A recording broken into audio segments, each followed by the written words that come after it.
We're bidding with the Technology Committee as I'm reading this. Ms. France is not here, Mr. Chrisman is not here, Mr. Fedorcha, number Yes, 3. sir. You got it. I call the meeting to order, sir. And at this time, I will turn it over to, who? Who's going to do the year of Chromebooks? It would be Mr. Hill. There you go. All right, good evening, everybody. I have 3 items on the agenda to discuss briefly, and they are all related. So the first thing on the agenda is the yearly Chromebook purchase. Every year we purchase Chromebooks for 2 grade levels, for kindergarten up through 8th grade. And if you look at the quote, one thing you'll notice different this year is there's an HP Fortis G1M Chromebook. That is a newer model because they no longer make the Chromebooks that we were purchasing. We were purchasing HP Education Edition Chromebooks. HP no longer makes that version of the Chromebook, so we are going to what's called the Fortis G1M, which is the replacement model for that. And if you look on the quote, we're looking to replace 2 grade levels. The first one is 170 Chromebooks for kindergarten. And the difference on there is we are looking to purchase touchscreen Chromebooks for kindergarten. That was at the request, I think that came up in a few meetings ago. Principal Schneiderite asked if we could get touchscreen Chromebooks for kindergarten. So that is what we plan on purchasing.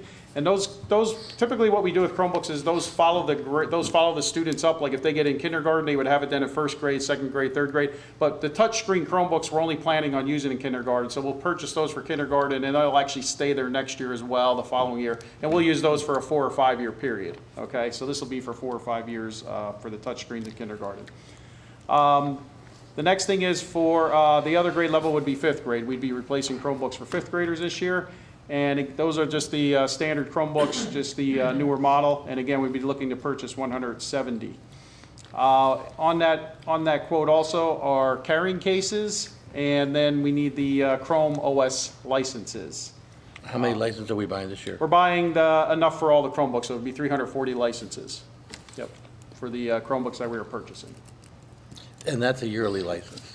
Yes, well, that's a one-time purchase. That's for the life of the Chromebook. Oh, for the Chromebook? Yeah, we Okay. buy that one time, and then that's for the life of the Chromebook. Thank you. Yep. Is there a difference between the cost of these newer ones? Like, what is the price difference? They did go up slightly.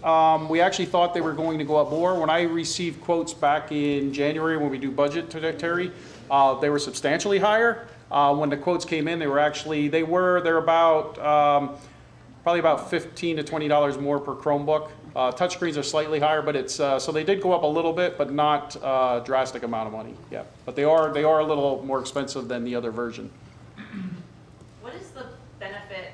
I understand at the kindergarten level for touchscreen, but is there a benefit for that to be utilized across all grade levels eventually as the new model Yeah, for touchscreens? for touchscreen? Yeah, touchscreens, I mean, there are some benefits to it. They do cost more money. The touchscreens are more expensive, so there is more cost to that. There are some benefits to touchscreens, but there are some negatives as well. Some of the negatives are they cost more money, and also the repairs are a little more difficult on them, and the parts to replace them are a little more difficult as well. I'm sorry, the parts that we would have to buy, like the LCD panels, cost more money as well. So if you have a cracked screen, it would cost more money to replace it. So that's the negatives. Educationally Yep. wise though, I mean, I know, don't get me wrong, we're looking at the money, but at the end of the day, educationally wise, what benefit can the touchscreen give? At least at the kindergarten level, what are you looking to utilize them for? It's a great And question. then is there something that we should be looking at, that we should be adapting in other grade levels as a continuum of that program? Sure. So the reason I made the request initially is because for the past few years we've been trying to remove barriers for our youngest students to engage in our technology. Mr. Hill's team over the last summer changed our elementary school lives because we used to have every student individually type in a password, shift ampersand, and just logging in would take a class 20 minutes. Now, I know it took a lot of work and I don't know what they did, but now it's a QR code, they go bink and they're in, right? That removed a huge barrier. The other barrier when they come in, they're not using computers at home, they're using touchscreens, right? So the idea of approaching Mr. Hill was that we want to give them something that they have use with, but then throughout the year, teach them how to use the trackball and this, teach them how to use the computer. So if you recall, in kindergarten, we actually have a computer class. It's one of our encore classes once every 6 days. The answer to your question is I don't know. I mean, would it be a benefit to purchase them for everyone in the district, everyone K through something? I agree with Mr. Hill. It's basically a cost versus benefit, right? I made the request for kindergarten because I thought we would do this for 1 year, see if we were able to by the end of first year, because right now kindergarten's using a trackpad and typing. To see if we can't use that year next year as a teaching year, so that, because eventually they're going to have to be ready to use that. When is the right time? I think that we're in agreement that it's not coming into kindergarten. I'm confident that we can make headways to that, because right now they're using it, and they're using it effectively by the end of the year. If we give them that buffer zone to remove a barrier at the beginning throughout kindergarten, I think that's something we can sort of talk about next year to see if that would be a wise decision to move it on. But I'm glad it's being considered for kindergartners, because again, I think that does remove a big barrier for them getting onto our education. Just doing an IXL assessment, they don't know how to scroll up using a trackpad and 2 fingers. It's, and it's something that, are they getting wrong answers because they don't know how to scroll up, things of that nature. So, again, I'm not sure there's an answer, Ms. Husak, to when is the right time, but we know there has to be a time. I'm comfortable this year with, let's give them in kindergarten and see by the end of kindergarten if they're ready for that. And our first graders do quite well without that initial 1 year training. So my hope is that this will be what it needs to be. Sounds good. Yeah, thank you. Thank you for clarification. Sure. So will they stay in kindergarten all the time? They won't move forward with the student They'll then? collect them at the end of the year. Yeah, these particular, the touchscreen models, we're planning on leaving in kindergarten. Okay. Because they're the only ones that are going to have touchscreens. So we're going to leave those in kindergarten going forward.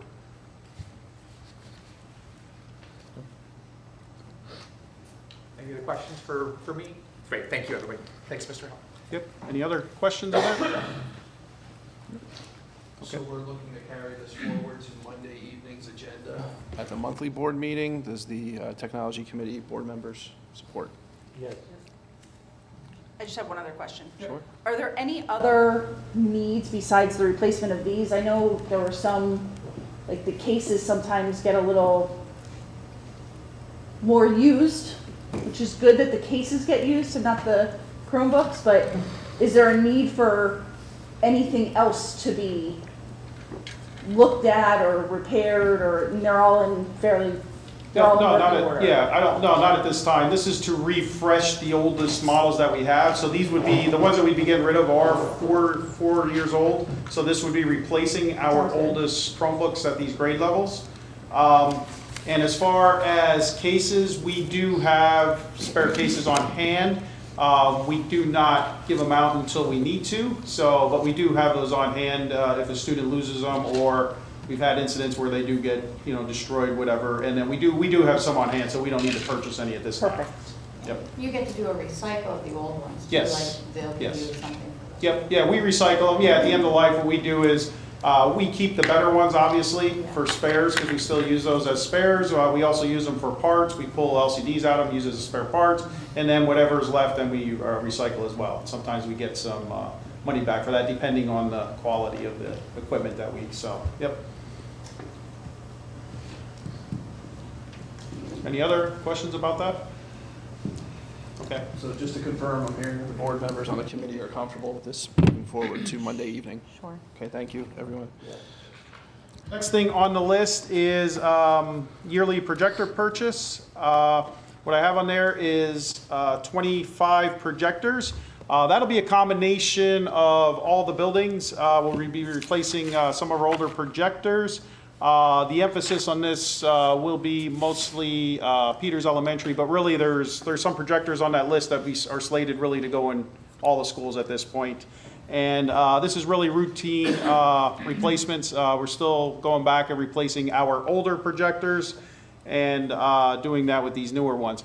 We did get, I will say one thing really nice here is we did get a really good price on these projectors this year. This is even though the Chromebook costs went up slightly, projector costs actually went down slightly this year compared to prior years. So we're looking to purchase 25 of these projectors. These are the new ones too. These no longer have the projector ball. These have like the lasers in them, so you don't have to replace lamps. For the life of the projector, the lamps are good. The way it works now is when you have a projector, usually after about, depending on the use, they have like so many hours on them. Usually you get maybe 4 or 5 years out of them, and then the lamp will have to be replaced. These projectors now have a lifetime on the, it's no longer a bulb anymore, so it doesn't have to be replaced. So these are the newer models. So we're looking to purchase 25 projectors. Anybody have any questions about that? And these are interactive projectors, by the way. These are the interactive projectors for classrooms. How old were the oldest ones that you're replacing? The oldest one, they're variety. Most of the ones that we're looking to replace now are over 5 years old. They would be 5+ years old, 5 to 7 year old range is what we're looking to replace. And there's also a couple places where we're putting projectors in that, because we're always changing classrooms around. So there's a couple areas where we're putting in projectors. Like for instance, at the high school, we just had a couple, like at the band room over there, we had a request to put a projector in there. So there's a couple new places too where we're going to be putting projectors as well. Okay, I just didn't know what the age was. The age is typically, For the one. ones that we replace are usually over 5 years old. Anyway, I would say 5 to 7 years old. So they're depending past, on they're it. past Yep. their age of life? Yes. Do you recycle those also? We do recycle those as well, yes. Okay. We typically do not get money for projectors when we recycle them, but we do recycle them, yes. Okay, and are the board members on the committee comfortable with this item moving to Monday night's agenda? Yes. Thank you. And the last thing I have on here is the lease. And again, the projector order and the Chromebooks and the lease, this is part of my yearly budget. So what we do to pay for these items is we take out a lease. So the lease would be a 3-year lease. It's a $50,000 per year payment. So over the life of the lease, it would be a 3-year lease. We would pay a total of $150,000. And again, this is already included in my technology budget. So this is how we pay for those items. So again, what we'd like to do is have the permission to put that on the board agenda for Monday.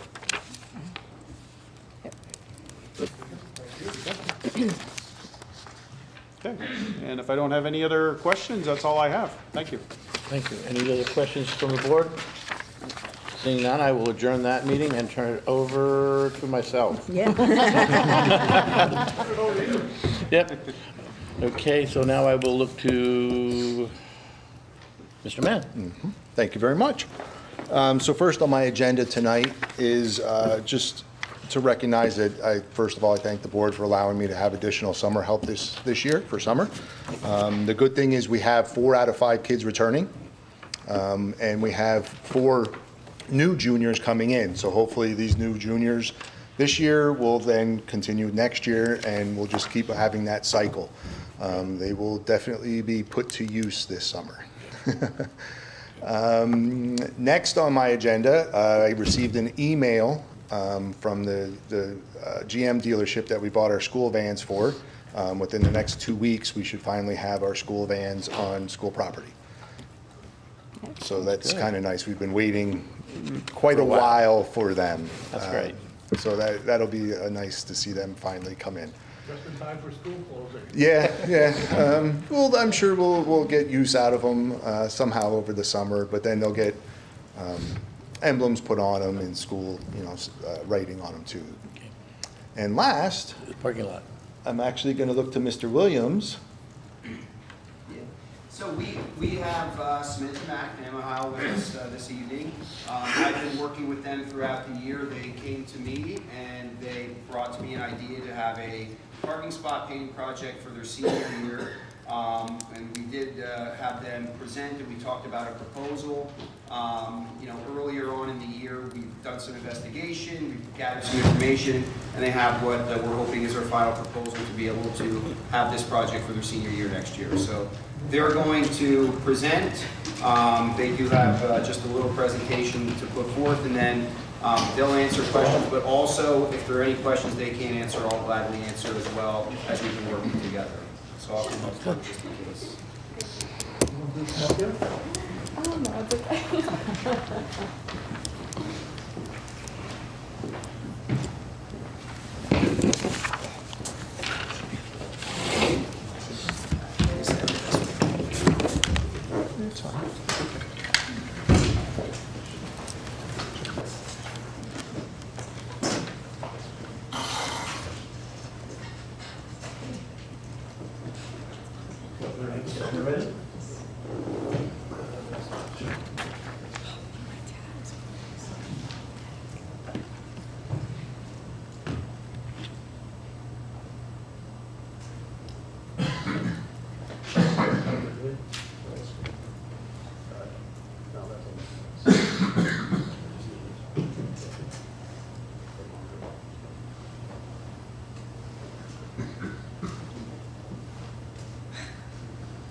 Dr. Link, if it would help, Samantha did email me a copy of this. Would it help if I forwarded that to you? Would that make it easier? Maybe. Okay. So maybe queue that up, and then I'm going to let Mr. Hill continue to order his magic here.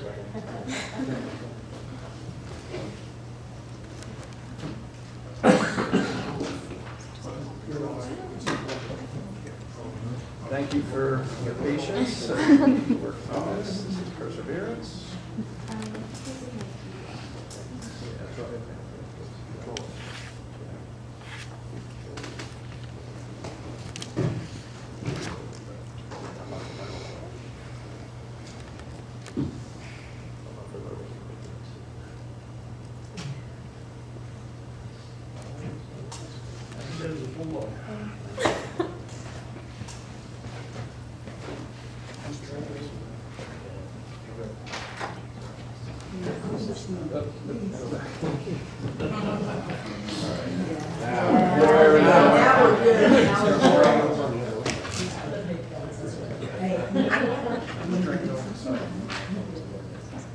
Was the break of the action? Do we want a cafeteria update? Where's your presentation again? It's on Canva. It should be right there.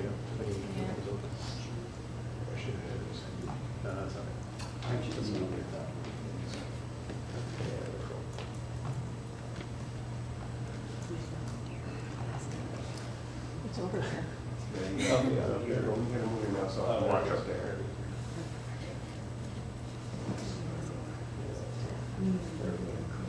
There. No, that's not it. No, here, I'll get it. Yep, there it is. You can take it from there. You gotta watch up on You the can watch screen. it on the screen. There it is. You want to sit up there? Okay.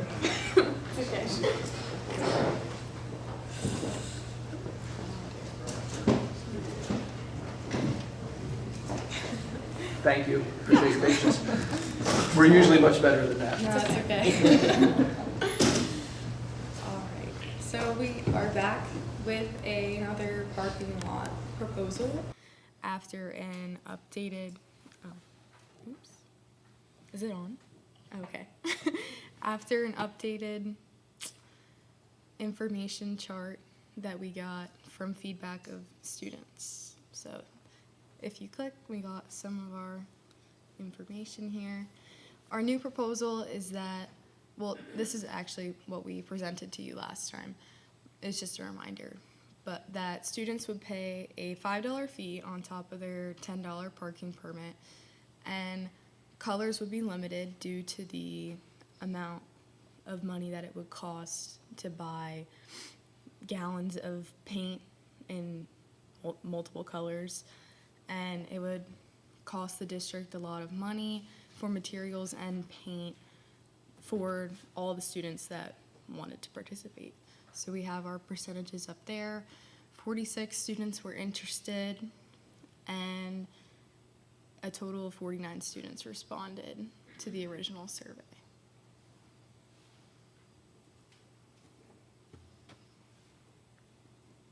And then this was our updated proposal.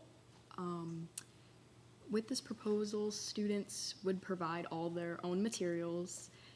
Colors wouldn't be limited, but all designs would be approved as in the original proposal. No financial responsibility to the districts, so we'd only do a $5 fee and nothing more than that. Painting would take place on Sunday, September 14th. There were 31 students who responded to this survey with our updated plan. 30 were interested,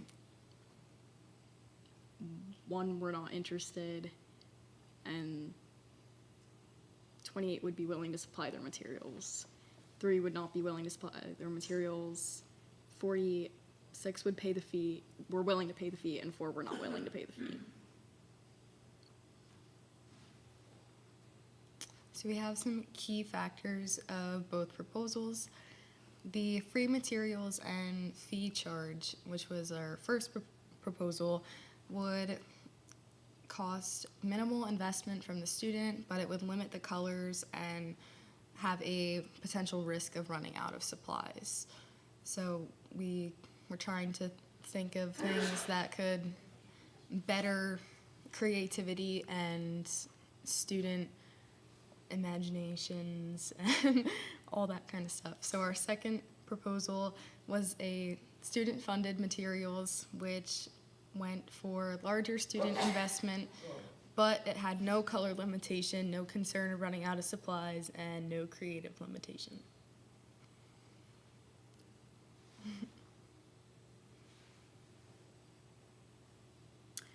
Oh, Mr. Williams helped us come up with project guideline and agreement form and project description. It includes the date, project guidelines, what to bring, suggestions, and a design box which admin will approve or deny, and a student signature. I have a link. Do you want me to put the Yeah, you can put it up, that's fine. I'll come up just because I wanted to add a little bit to what we talked about. Good job, girls. That's this layout.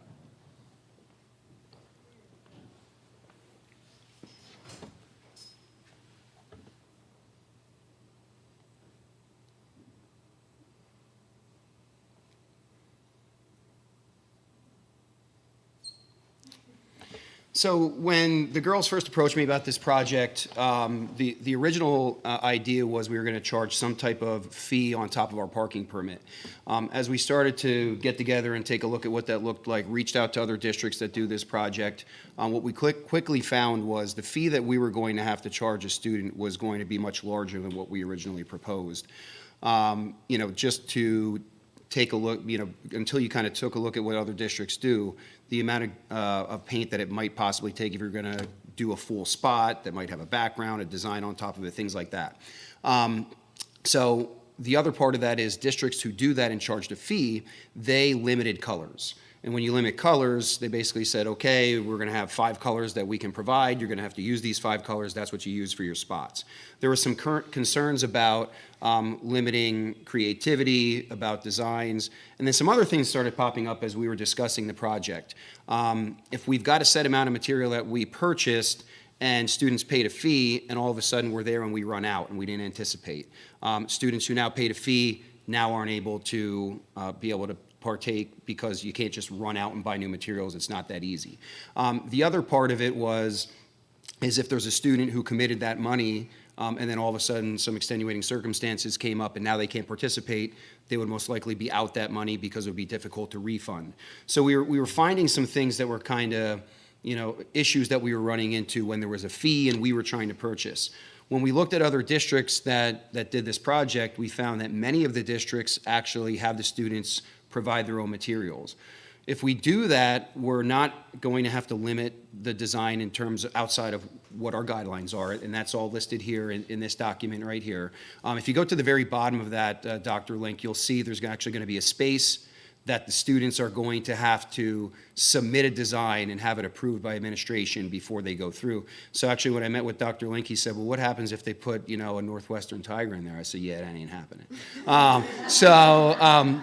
But things like that. So, what we kind of came up with is if students are purchasing their own materials, now we understand that that does come at a cost to the student, but they have a little bit more leeway in terms of how they approach the project. Not every student's going to fill a parking spot. Some are just going to maybe do a little design, something like that. So maybe they're only going to buy this much. If you charge a standard fee, you're charging that standard fee for everybody, and maybe somebody might not use that amount of paint. They might not use that amount of material, things like that. The other part of it is, and what's in this document, we came up with some suggestions. Okay, hey, maybe you know a friend who's using similar colors like you. Maybe you can kind of go in on it. Maybe you've got somebody that you know that's got some, water-based latex paint, exterior latex paint sitting around at home, and they want to use it. The other thing is this is the best way for us to be able to get this project running in the first iteration of it with this class. And then we're going to turn it over to the senior classes. Administration is still going to supervise it, but we're going to turn it over. And maybe they want to turn it into, hey, we're going to do some fundraising, or maybe we want to use some of our funds from our senior class monies that we have to kind of support this project, depending on how it goes. And so that's kind of why we landed on this. I think it kind of ruled out some of the things that we were concerned with. The other thing, for example, when I did speak with Northwestern, who does this project, they said in their first year they had 12 students that took part. They are now up to 25, and they said it is a lot. The person who runs it said that's a lot of students. You wouldn't realize it, you wouldn't think so, but it's a lot. Under this proposal, we already have 30 students who are willing to participate under these guidelines. So I think that kind of, is a really good number. There's some things built in that we talked about, like, for example, students who aren't going to get a parking spot, we have other spots. They can go in and they can say, hey, I want to paint a spot. We have some spots available, even if they're not driving to school and they're a senior and they can take part. So that's why we kind of switched it up. And I can't thank the girls enough. They were fantastic working with me. We were meeting, almost on a monthly basis to kind of develop this, and this is kind of what we landed on. They did their due diligence. They sent out surveys. They pulled their fellow future seniors. And so I think it's a solid plan, but we wanted to make sure that the board heard it and make sure you guys didn't have any questions, okay?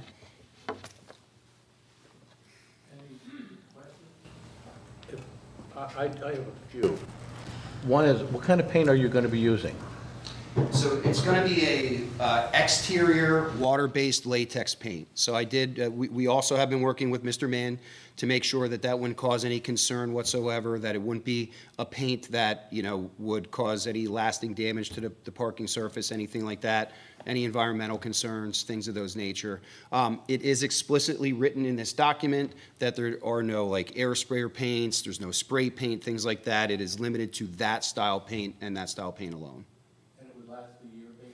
Yeah, and I've actually been able to see other districts that do this. I was able to take a look at Northwestern's parking lot. I know and talk with Mr. Mann. He saw Penargil, who does this. And yeah, those spots are still there. You can see their designs, and I think it will wear a little bit, inevitably, but they are still there, still visible.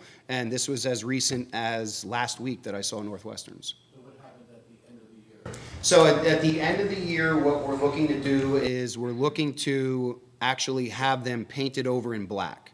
And so basically, there would be a commitment from the seniors. They would come in and they would just roll that over in black paint. I talked with Mr. Mann. That would be something that we would look as a district to purchase, because it's easier to purchase that, to have that available, to do that coat. And correct me if I'm wrong, Mr. Mann, I think you said it's kind of also actually going to act like a sealer. So it'll paint it over in that spot, and then it'll be there for the next years if the project continues, and if not, it'll just look like a regular parking spot. Our Be doing that then? Yeah. Well, so- no, we would be having the seniors kind of come back at the end of the year, and it's almost kind of like a, hey, we're now moving on, and it's kind of like, hey, we're all getting together. We painted these to begin our senior year, to end as we graduate. We're now moving on, and we're kind of washing that away. That was the idea that we talked about, and I thought, and they kind of came up with, and I thought that was a great idea.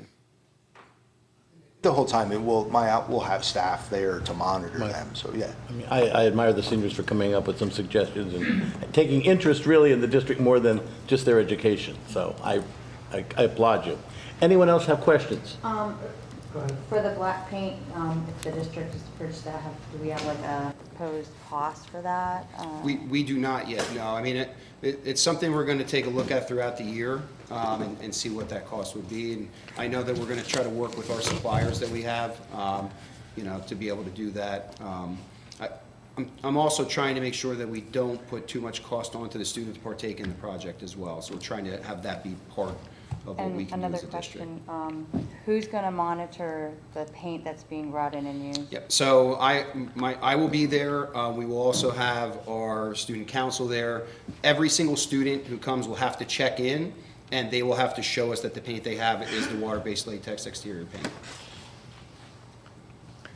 My suggestion too would be, if you do this, maybe some kind of email to parents and stuff to get donations of paints that are of that particular kind. I'd be happy to donate what I have if I have any. Absolutely, yes. And this is only for seniors, only seniors can do that? This will only be for seniors each year, yes. Does exterior water-based paint, does that get slippery when wet? I couldn't tell you. So, My only fear with putting it fully on it or doing any of that, just to make sure that we're not adding another layer of hazard. so the other schools that we have contacted, that's what they use. So that's what Northwestern uses, that's what Penn Argyl used. Various other schools, that's where I came up with what paint to use. Because I couldn't tell you what to use on blacktop, that wouldn't be environmentally safe, wouldn't Right. flake in the sun. So that's I know how if I put the we, wrong seal coat down, it gets really slippery, so. Right, just wanna make yeah, sure. I would think that if maybe a glossy gloss, like a high gloss would get a little slippery, but Right. maybe that would be a criteria to not.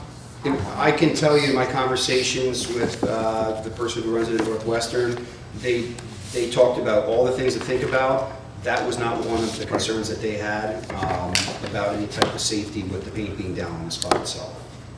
Along with that, though, is every time a senior class does this, then it's blackened again. Yes. And then they come in and do another. We keep having layers and layers of paint being applied. What does that do? no school district has said anything about it. That's what everyone pretty much does. I mean, at some point, I guess, we may have to scrape it or pressure wash it. But at this point, I haven't heard anyone come up with that. I'd be concerned about what it will do to the blacktop, and because it's an expensive project for us to do blacktopping of. Oh, absolutely. That's, I mean, I'm not saying negative, I'm just looking at the positive, whatever's possible and could happen. I know initially you guys had talked about pressure washing the paint off. So how come we're now moving? Well, because we're not going to allow a student to use a pressure washer. You know, we only have one then it pressure washer in the became staff district, and then I would have to have my staff pressure wash it, yeah. So this was the easiest way for the students to start and finish it, their own project. Mr. Mann, you may want to reach out to the contractor that we use that does our parking lot seal coating every few years and ask if this is going to create a problem when they go to seal those parking spaces again. And then, you know, get the feedback back to Mr. Williams, Samantha, and Emma. I think it's a great idea, unless somebody comes up with something really off the wall. I think it's fantastic. I think it's a great opportunity for our students to be involved. And if we have to buy the black paint, I'm okay with doing that, you know. I mean, it's like, it's not gonna break the district to buy 2 gallons of black paint, so. Yeah, but very valid questions. I think they're very important questions to ask, and so I'll wait to hear from Mr. Mann, you know, to make sure. I love it though, I mean, it's unique, you're taking an interest in things, which is great, you know? So let's see what we can do to make it work for everyone. I'm not sensing that, I'm sensing that you support this project, and the last piece of information, if there's no warning from the contractor about this is gonna make it exponentially more difficult to seal coat your parking lots, do you want this to come back to committee or to board, or if it's all clear from the contractor, everything else falls into place that Emma and Samantha and Mr. Williams spoke about, are you comfortable with this moving forward then? Yeah, as long as those answers are done, Dr. Link, because, I mean, if it's gonna cost us or a lot in the end, there may be a reconsideration. I'm not saying we are, please understand. I'm just saying, I think it needs to come back to us. Yeah, could we have it come back maybe at the next committee meeting? That would be. Or whenever you can. Well, that would likely be August. Yeah, that's what I'm thinking, but, because when would you be looking to do that? So the date would be, the tentative date is September 14th, and that's the date before an in-service day. So that gives a little time for the paint to dry. I mean, it should dry by that date, but just to be safe. Whenever you'd like me to come back, I mean, I don't want to commit the girls, Right. but I can certainly come back and speak on it once I have the information. There really wouldn't be anything changing under the proposal itself, other than just answering your questions. And so you don't have to wait until August, you can find out in the next couple of weeks, I'll put something in the Friday update to the school board Right. as well. Yes. So I'm hearing that, what I'm hearing is, we're almost there, we gotta get some additional information yet, does that frame it well? To move forward with the idea, yes. So, great job presenting tonight, and, we'll try to get those final pieces of information and share it back with the three of you as well. And our compliments to you for what you brought forth. Thank you.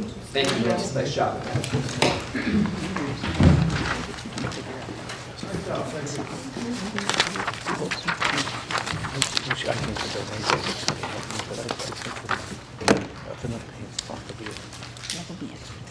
And with that, I'm finished.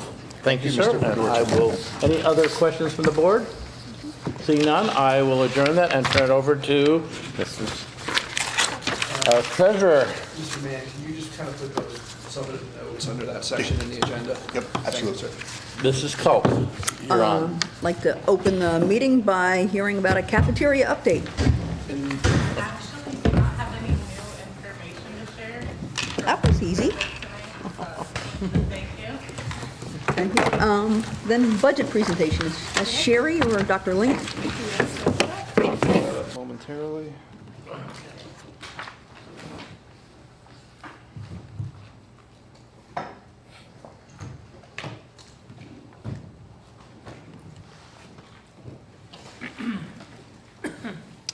Okay, good evening, everyone. And this will be our most recent iteration of the budget presentation as we move towards that target date for approval of a week from tonight, June 9th, at the school board meeting. Again, nothing has changed on this slide. We're still trending towards anywhere from 115 to 125 students for kindergarten enrollment next year. And the other numbers are also holding steady. For employee profile, you'll see that this slide is the same as during the May presentations. This is now inclusive of that one special education teacher at Slatington Elementary School, one paraeducator at Peters Elementary School for regular education, and a one-to-one special education paraeducator for Slatington Elementary School. So those have all been included in the updated numbers. So after our last meeting, we received direction from the school board that there's no interest in moving towards a common campus. And we also heard feedback that we would like to focus on things that directly impact teaching and learning from like a staffing type of lens. So you'll see here, after many conversations, administration is now recommending that we actually, due to increasing enrollment again for students that speak their home language is a foreign language, an additional ESL teacher to support at all 4 buildings, because those numbers continue to grow. We're also recommending a life skills elementary teacher at this school building, Northern Lehigh Middle School. And the reason for that is knowing that we're not going to be putting an addition on this school building, which would have eventually resulted in a full life skills continuum at Peters Elementary, Slatington Elementary, the middle school, and the high school. We would still like to add a life skills elementary teacher at this building so we don't have to continue to get the variances from the state, and we can have that type of classroom at each one of our buildings. If you recall, at Slatington Elementary School, we actually keep the rising 7th graders that would be exiting that program there an extra year. And then when they become 8th graders, they actually skip over the middle school and then go join the high school life skills classroom at Northern Lehigh High School.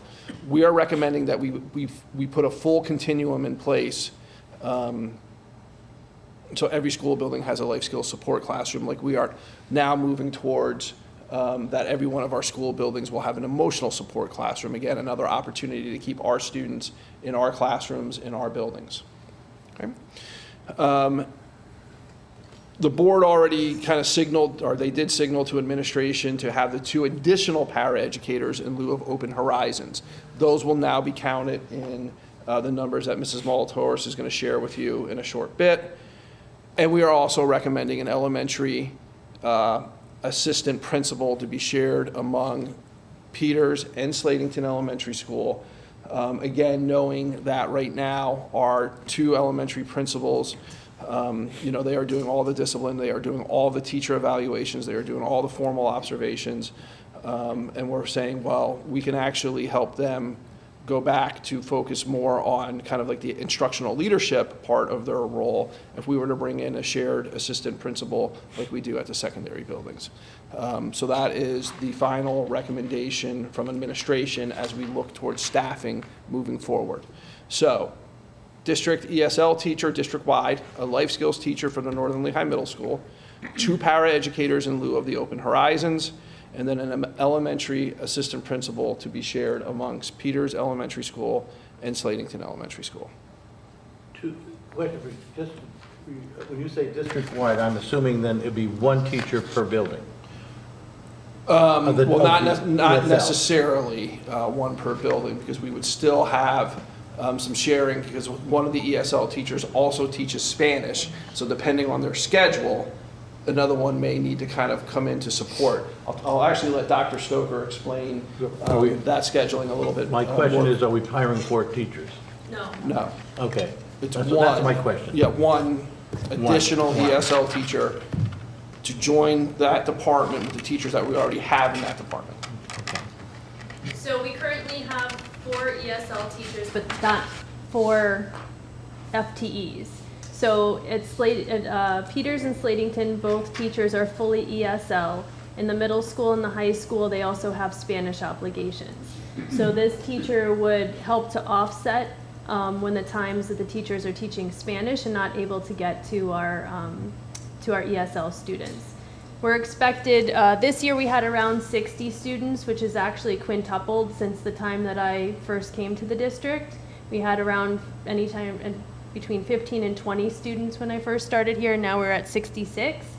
Next year we're projected, before we see where the WIDA scores are and how many students may place out or new kindergartners may come in, we're looking at 75 students, potentially with incoming kindergarten. So this would help to offset that population.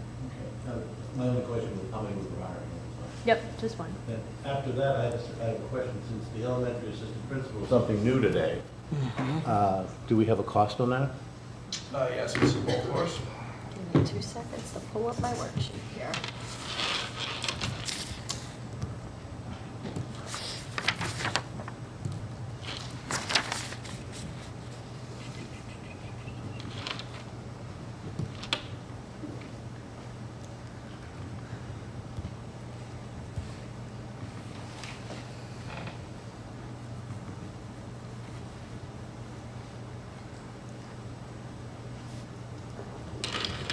For an elementary assistant principal with family benefits, if that's how they would come in, it would be $171,604. So that's all benefits, retirement, PSER, Social Security, and the salary. and health benefits, dental benefits, all of it. Did you say 171? 171,604. On the slides there, so the top two, the first slide, the first bullet, I'm sorry, those were already included in the budget? Right, they've been in since day one. Since day one, okay. Yeah. And then the two para-educators in lieu of Open Horizons, that's what we kind of have said, we'd rather have that. Correct. Okay, so the new parts are the district-wide, the life skills at the middle school and elementary? Correct. Those are the three new positions you're saying? Right, because Open Horizons was already in the budget. I took Open Horizons out and put the educators in. Okay. And if you recall, That's what the we said two we'd want. paraeducators are Yep. actually at a cost of about $8,000 more than Right. what the Open Horizons was, so it's not an equal match. No, but but it's- But we did agree to that, I believe, during the preliminaries. Correct. Yeah, okay, thank you. On the life skills teacher then, I know we're trying to put that continuum in there. How many, that'll bring students back into the district, which in theory is a cost savings because we're not paying that outplacement. Is that the reason for that? So not necessarily, because remember, we're not sending those students out. They're just skipping the middle school. So, we're not, depending on their level of need, we're not sending them out. We're just extending how long they stay at Slatington Elementary School, skip the middle school, and extending how long they stay at, shortening how long they would stay at the high school. So this is not necessarily like with the emotional support classroom where we're bringing children back in from IU or alternative placements. These are our students that have, for the most part, been in our district and will continue to stay in our district, except now will experience the middle school. I'll look to Mrs. Dodd to see if there are any outplacements right now that could potentially come back to the middle school. So I would say we are always looking to bring, like this year we brought two from an MDS into a life skills class. Sorry. And can you? The other thing is right now our Slatington Elementary life skills class is at max. So we have 12 students starting that class. So if another student moves in, we will have to outplace that student. Because we have skipped the middle school, the Slatington Elementary group and the high school group that goes to 22 is getting very large. So that's going to be an issue in the foreseeable future if somebody were to move in. So if we had done the reconfiguration, or not the campus switch, we knew we would have had to. The state would not have allowed us to skip 3 years. And they're starting to look at that because they want them with their peers, their same age peers, as opposed to skipping. So that will become an issue later on. So that's why this came up now and not before. Are there any other, I'm hearing that the reason, part of that reason is because we aren't moving 6th grade here to the middle school. Are there any other concerns about the reason that we are not moving 6th grade that we should be looking at also? Can you say that again? Sorry. So you're moving the life skills now, right? Are there any other programs that are in this potential continuum? Everybody else is in their same age peer groups. Except for that. Got it, thank you. You're welcome. So, and likely, this life skills will kind of grow up a little bit to the point where we kind of need to have this middle school one. Mm-hmm. And is there a possibility that we may actually need more staffing too for that? So we talked about the paras that, because if we're moving from the high school in Slatington Elementary to there, we would have the para support, Right. but we would need the teacher. We definitely need the teacher. And you don't foresee any additional support in? For them, no, unless a student comes in with a one-on-one or, something like that, but no, not right now. I definitely think it's important, knowing special education myself, that we do have that transition time, because I think it's really difficult to take a child from 6th grade and move them into the high school without having a little bit of a transition, so I like that. With that also, then, when you're saying that rather than outsourcing a elementary kid, is there a possibility that we would have a higher functioning life skills student at the elementary, move them into the middle school earlier, rather than outsourcing? Is that a possibility? Some of the 6th grade students they're actually 7th grade at Slatington. So Right. this would give me room in both Slatington, because those 7th graders would move into the middle school. As opposed, so that that group of 12 that's at its max would then become a group of 10, because there would be Okay. 2 moving up. Okay. I was really concerned that we would not have to outsource, like one student, you know? This would definitely give us more room, you know what I mean? I mean, it's growing, all the disability categories are growing. I But think right now, we're at max there, and we're almost at max at the high school. So by doing it, it would. Sure. I think it's a great idea, personally. Would you pull any of those high school kids down? No, because the 8th graders would be, the current 7th graders right now, right, would be going up to the high school as middle school. So it's nice because I wouldn't be pulling anyone down. I would literally just be taking the 7 and the 8, Putting them up. the 7th graders that are graduating and coming up, and then those 6th graders that are moving to 7th grade and putting them in the middle school. So how many students would you have for the middle 5. school? It would start with 5. You would have 5. Okay. Because that, I couldn't see doing it for just 2 students. No, That's no, that would just be starting with 5, And that's without, looking at anywhere else, yeah. I like it. Is there any other space, classroom requirements that are needed to No, we facilitate looked- that classroom? No, we looked at the middle school for rooms, and actually, the middle school room that we looked at was actually an IU MDS room before. Okay. So there should be no I issues. know there's with special the- requirements for those Yeah. classrooms, so Yeah. just want to make sure we have the right spaces Absolutely. available for those students in the building. Thank you.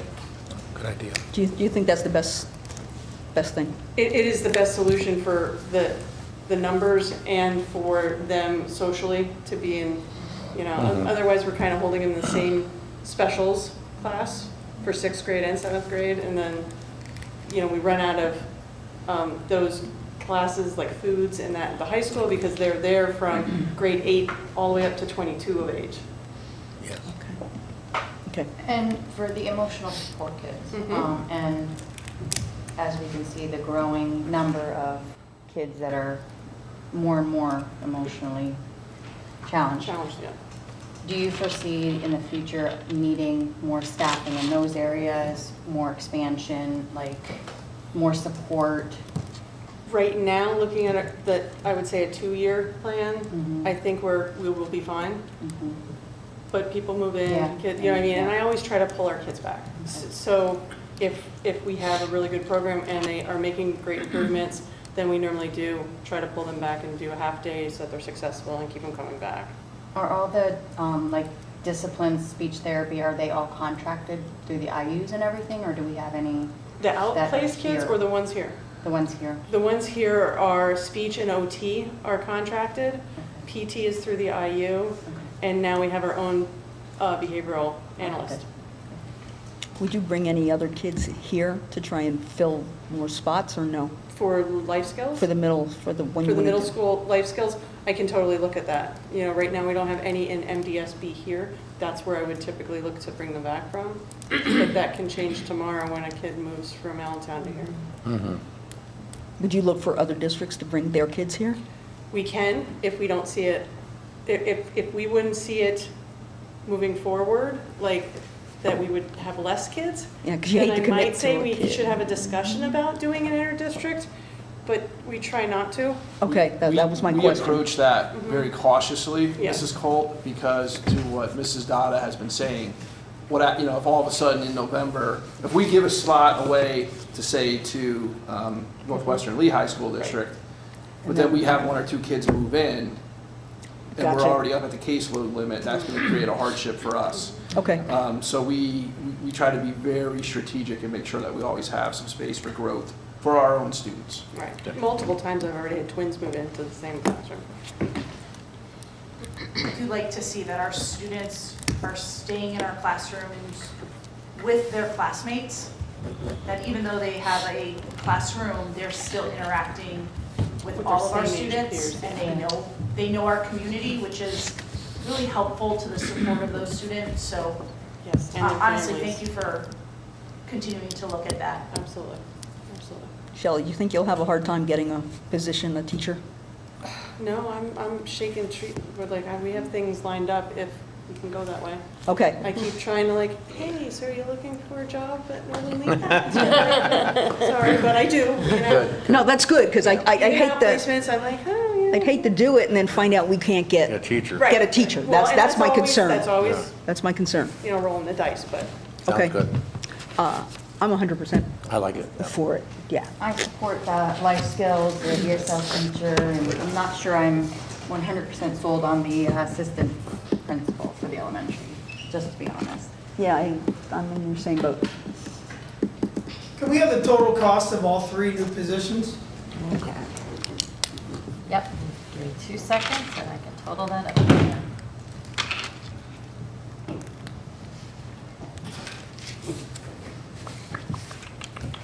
So that's for the principal.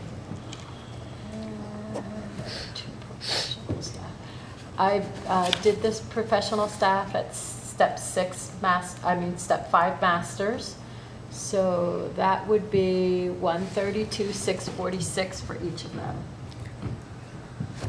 And that would be the district, So the total would be 436,900 for those 3 positions, the admin assistant principal at the elementary level and the 2 teaching no, positions. okay. Thank you. You're welcome. Let's go through what the potential changes for that assistant principal, like what would their work day, work week, work year look like? Sure. So it would closely mirror what we're doing at the middle school and high school. The first and foremost would be if a principal is out, we could immediately switch another administrator to the building where the principal is out, right? They would also be, and I'll ask Mr. Briner and Mr. Schneiderite to share their thinking as well, but it's really to also help free them up from all the oftentimes kind of technical functions that they need to do and be able to actually start doing some more instructional leadership at their building levels, right? So they wouldn't be responsible for doing all the formal observations in their buildings, as well as partnering with another admin to do the walkthroughs, as well as all the end-of-year evaluations for professional staff and support staff. If it's an administrative assistant principal, by credentialing, they are allowed to do all of those things. Additionally, right now, our principals are also the main disciplinarian in each of their school buildings. And quite frankly, quite honestly, it often falls onto a lot of the type of investigations and those type of meetings, and students with the ongoing, or maybe more intense behavioral needs often fall back onto the school counselors, which then pulls the school counselors from doing the other things that school counselors have to do. So really what we're looking to do is give them direct support. We recognize that how children come to us now in the elementary grade levels looks differently than how children came to us, 10 years ago, 15 years ago, honestly, even 5 years ago. So we're really looking to give them direct support to be able to do more of the things that a principal should be doing during the instructional day. And then I'll ask Mr. Briner and Mr. Schneiderite as well to say, okay, how would that actually manifest in their school buildings?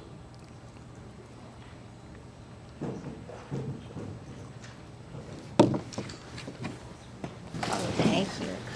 So, good evening, everyone. I'll kind of jump. In addition to what Dr. Link said, I think, one of the biggest things is, increasing instructional leadership capacity, okay? Certainly, it's our job to be instructional leaders in our building, okay? And that is certainly, at the forefront of what we think or we should be doing on any given daily basis. But there is a lot of managerial things. When you have a building, at least in my building, and Mr. Schneiderite can speak for his building, a building of about 500 students, about 38 professional staff, plus all the support staff, just managing that every day can be difficult. And, unfortunately, sometimes what takes the back seat is the stuff that we really need to be doing, and that's the instructional leadership side of it, because you're being pulled for threat assessments and a threat assessment oftentimes takes a day. Your whole day is gone. So, whether it's threat assessments, whether it's discipline, just doing those different things. Certainly they would be another person to help us with the curriculum alignment, and kind of being a conduit between two buildings.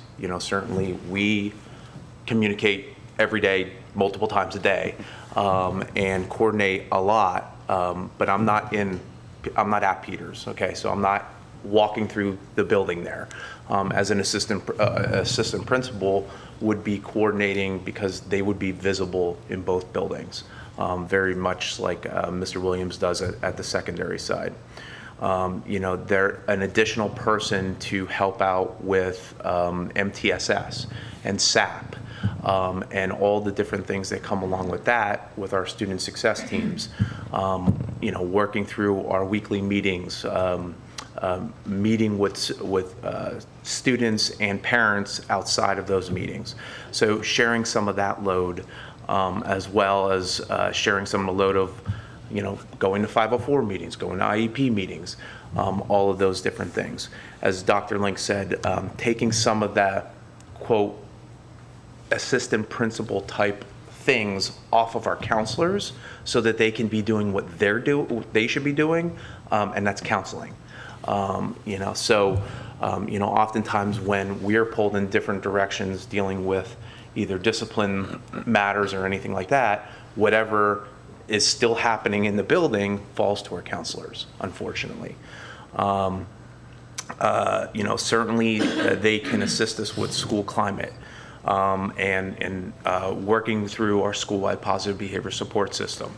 They can also help us with the operational efficiency. And as Dr. Link said, when one of us goes to a meeting or is sick or anything like that, it's often the other or other administrators in the building being pulled from, or in the district, being pulled from what they're supposed to be doing to go over to cover our building. Or it's falling to our counselor, who then becomes the person in charge. And sometimes, quite honestly, there's decisions that need to be made that are really administrative level decisions, that we're putting on top of our counselors. We do it every day. They do it every day. They communicate with different administrators in the district, but that's sometimes a tough situation for them to be put into. Professional development, certainly helping with delivering professional development. We have a lot of different groups in our building, in each one of our buildings. So, every time we have a professional development day, I would say almost more than half, if not more than that, of that professional development is being delivered by us. So the development of that professional development on top of everything else is difficult. And quite honestly, there's trainings now with Act 55 that we have to do. I just finished mine yesterday. I do mine last night as well. and so it was supposed to be done never mind, I finished it yesterday. But at the end of the day, those are different things throughout the course of the year that, we're trying to meet those deadlines as well. And that's training just to keep us certified as well. And that makes things difficult because we're trying to juggle all the other things. So having an assistant and helping with some of that professional development would certainly help. Family engagement is another topic. Certainly being able to get back to families on a more timely basis. I think both Mr. Schneider-Wright and myself work very hard to communicate with our families. Often, I try to call people back when they're calling me, or if I need to communicate something, I'm communicating within the day. But that's oftentimes at 6 o'clock. More times than not. So sometimes I'll have somebody call me 3-4 times in a day because I just can't get to that phone call until 6 o'clock, until things start to slow down. Certainly bringing another set of eyes, looking at data, It certainly helps us as well. And then, just managing crisis every day. Having another body when we're getting a call to go because we have a dysregulated student or something like that. If I'm in the middle of an observation that a teacher has planned for, and not having somebody in the building to report to that crisis, well, again, that usually falls to our counselor, but if they're counseling somebody, then it's falling to, sometimes somebody just to manage it until one of us is available.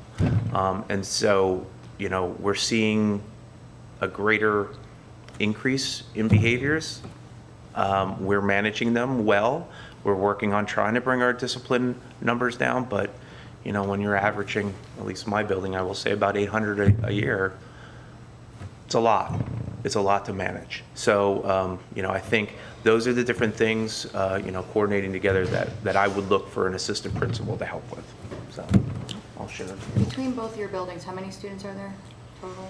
You said 800 and... I can tell you I'm this, I sorry. just did it. I have 490 At something. the elementary level, and there's 744 at the secondary level. And keep in mind that part of the day at the secondary level, those kids go to LCTI. So there's more kids in their buildings every day on a continuum basis than there is at the secondary level. He did an amazing job. Kudos, Mr. Briner. The only two things I'd not even add, but just sort of re-highlight. I know that one of the reasons we had talked about the common campus being a benefit for our school district was increased safety, right? And again, I'm the building principal at the building that's the furthest away. Mr. Briner and Dr. Link both said, about having an extra administrator. I'll just give you an example. Just a few days, I think it was last week, I was taking part in interviews, which a principal should do when they're hiring someone at their building. To be able to do so, my building's 12 or 15 minutes away.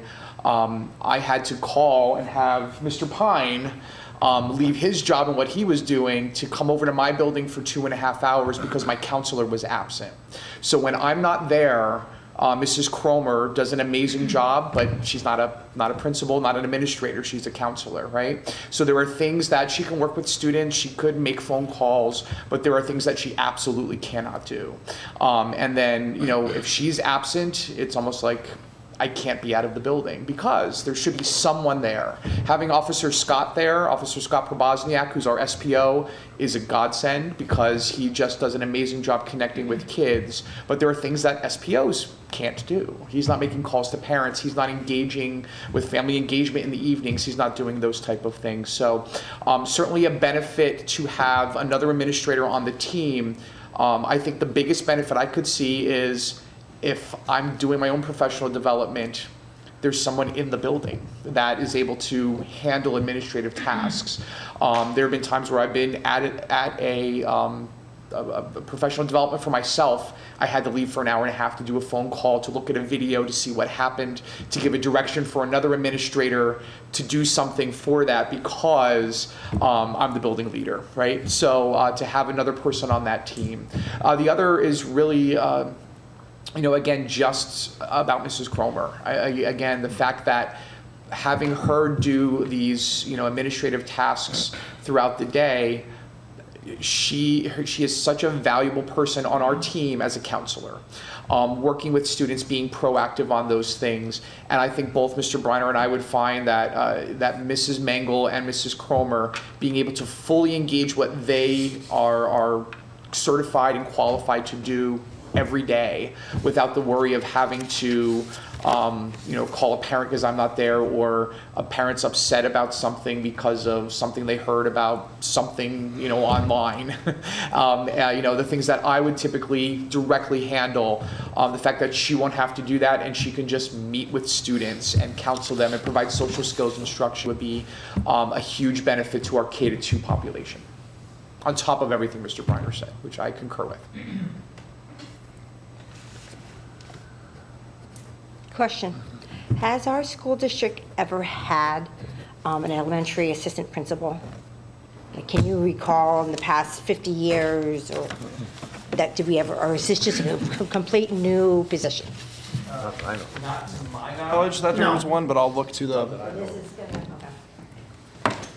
And I think, so over the years, we've actually eliminated some administrative positions, at least since I've been here. So if you recall, there used to be 2 administrators in the technology department, now there's 1. There used to be 2 administrators in the business department, or business office, now there's 1. I think that's it. At one point, there was, in special education, there was a director of special education and a supervisor of education position. Now there's just a director of special education. And I also, like I had mentioned earlier, how children come to us now, how they kind of mature over the years while they're with us, and everything that they're dealing that's coming at them from external variables from the building, which often then show up in our school buildings. It's different. Education looks and is delivered and is received differently now than how it was, 10 years ago, 15 years ago, 20 years ago. I'm just going to speak out.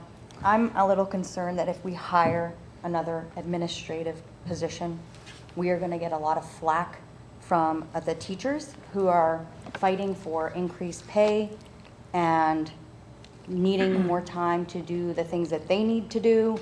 They're being displaced, they're being put in substitute positions, and they're having struggles.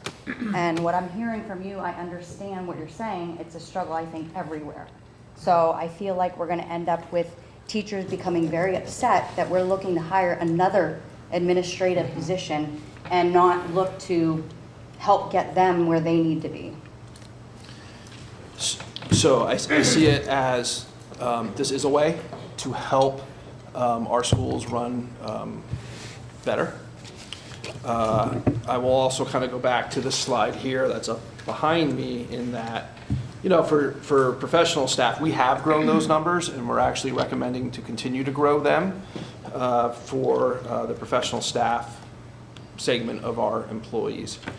I do strongly believe that an elementary assistant principal shared amongst 2 buildings, knowing that those 2 buildings have the highest number concentrated of students within the district, that ultimately this is going to help everybody involved in the educational process.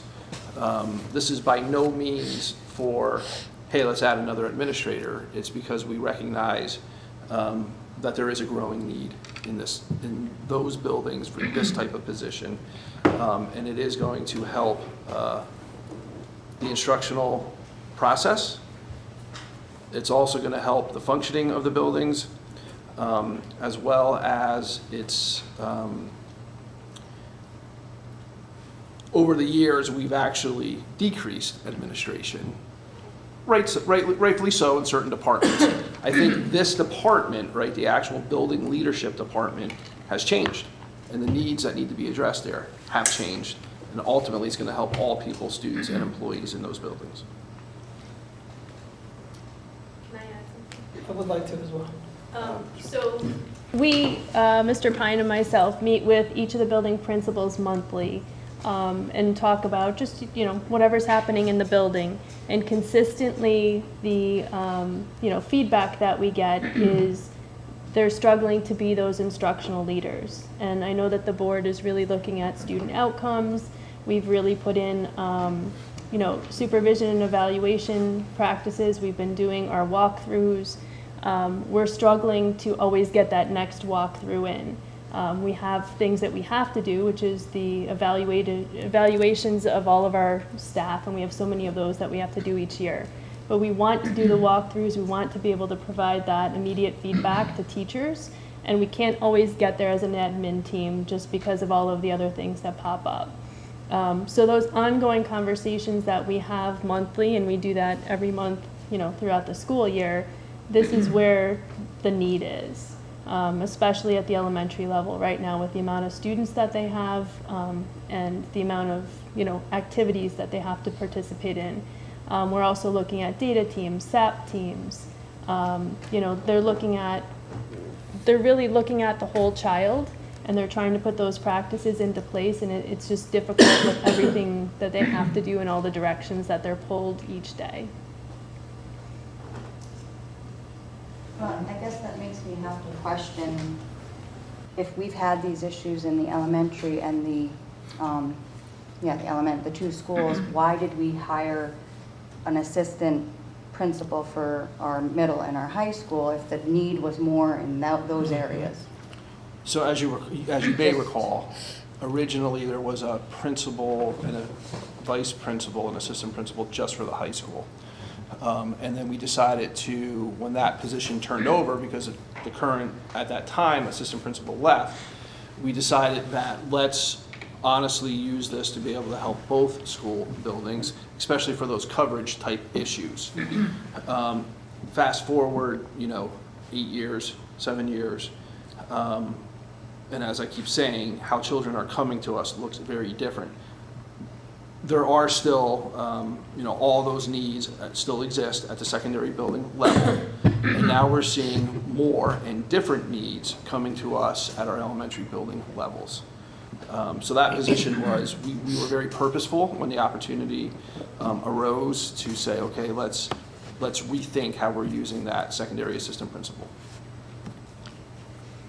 If we would have gone with the common campus, when would this position been asked by the board to be added? Would it have been next year?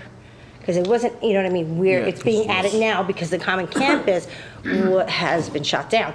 But what I'm saying is, if we would have gone with common campus, this is a need. So would this been added anyway to the budget? So as you may recall, during those conversations, this actually came up a few times where we talked about would there be a need for an assistant principal because so many children would be under one roof. And we said at that time, our thinking was not an assistant principal, because even if one of them is out, there's still a certified principal in that whole now larger building. Right. And if you recall, on several of the nights and on several of the slides, we talked about if we were to go to a common campus, and then Peters were to come to join Slatington Elementary School, we had talked about administration would like the opportunity to explore a dean of students at that time. Right. Which is different than this, right? Because they don't have the administrative certification.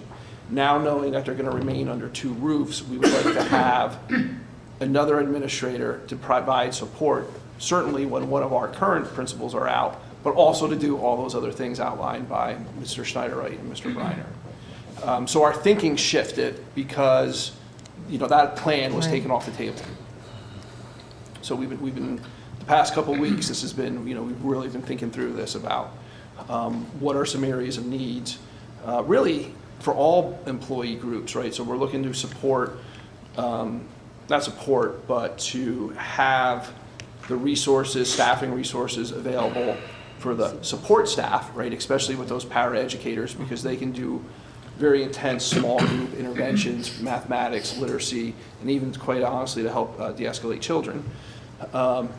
At the professional level, the teachers were recommending a number of new positions, and then we're now looking to share, we're recommending to share an assistant principal amongst the two elementary buildings. So we're really looking to address all the employee groups that we work with, and ensure that they have the resources, staffing resources, hands, right, hands and minds to better support children, because we know that at the end of the day, what we want to do is grow our students' achievement and growth.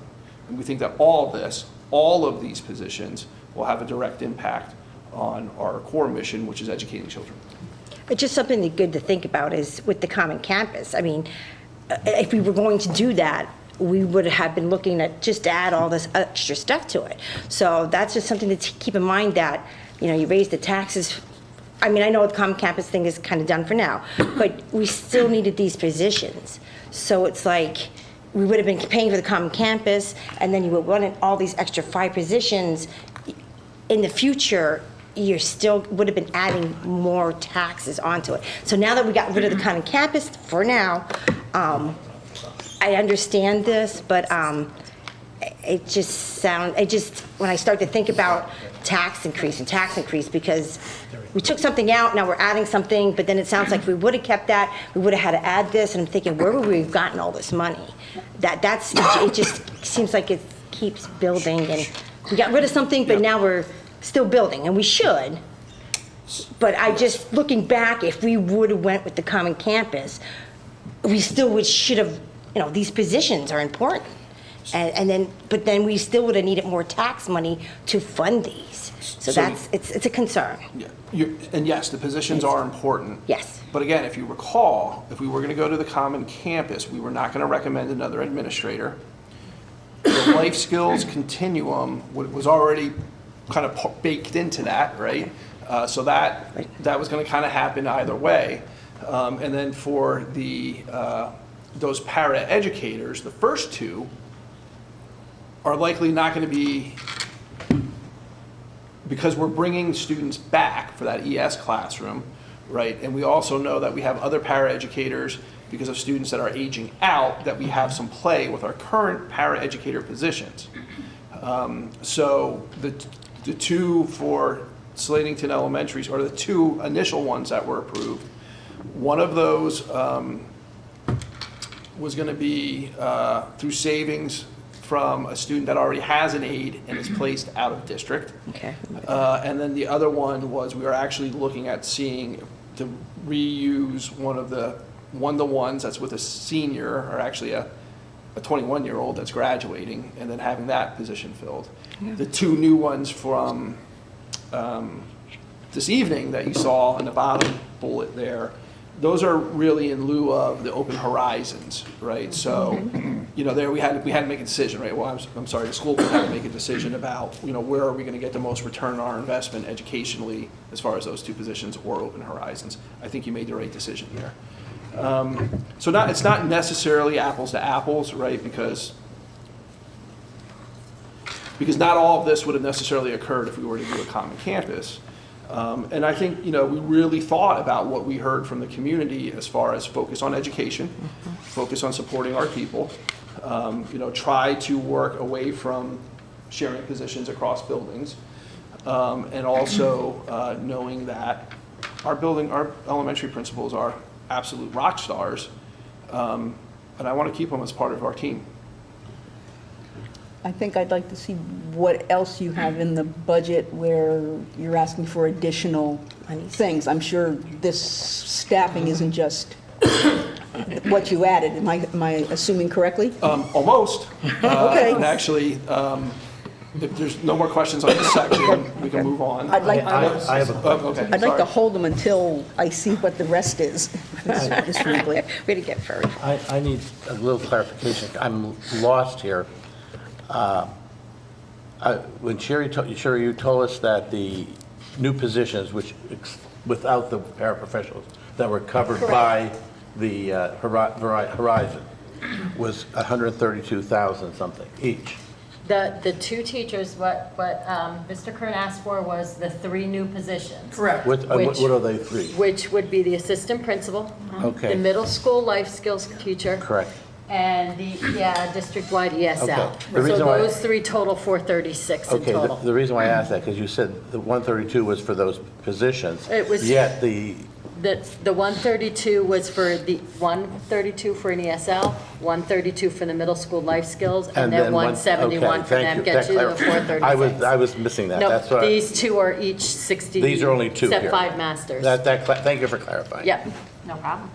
So it's 436 plus the 50 that was already rolled in there for the other two positions. The in lieu other- of the Horizon. Right, But and that was I did already not- rolled in, so we're looking almost $500 million for Right, all of the new 436, positions. right, and then right.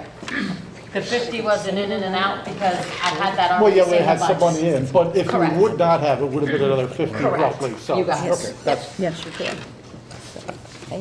Yeah. They heard that we I'm said done. add positions. First of all, I think, let's not take a look at just the position and what it costs. Let's talk about what it's going to do. When you put guidance counselors in situations where they become assistant principals, you just crossed the legal line, number one.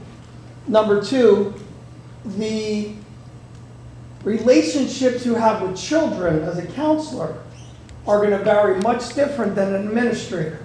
And I'm talking from an experience. Never once did I allow a counselor to sit in on a disciplinary situation, to act as a disciplinarian, other than in a counseling role after the discipline has already been processed. I think we are treading some dangerous waters when I even hear that. That scares me. There is no way guidance counselors be running a building when a principal's out of the building, ever. And I know they're put in that situation daily. So that's my number one concern. Number two is that there should always be an administrator present. Now, obviously, there's going to be some situations where that's not possible, but there should be an administrator that is present at all times in all buildings when appropriate. Peters is way out there.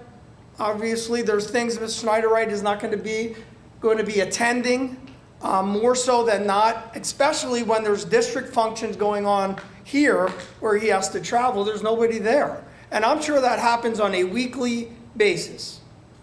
So my concern is that we don't have that administrative presence 98, 97% of the time. As far as the tasks are concerned, nobody at this table, maybe few, can honestly say what your day looks like. I could do it. I will tell you, you're not just dealing with 800 children, you're dealing with 800 times 3. You're dealing with 2 parents on a daily basis, plus those children, and the interaction of children, you can multiply that again. It's an arduous task to be the disciplinarian of 500 children, 300 children, also be in charge of professional development because that's your role. All right, also to be overlooking the testing procedures, making sure that all that's taken care of, analyzing data, running data meetings, and then whatever Dr. Link has on your plate, for the central administration area, it's overwhelming. You have my 100% support of that position.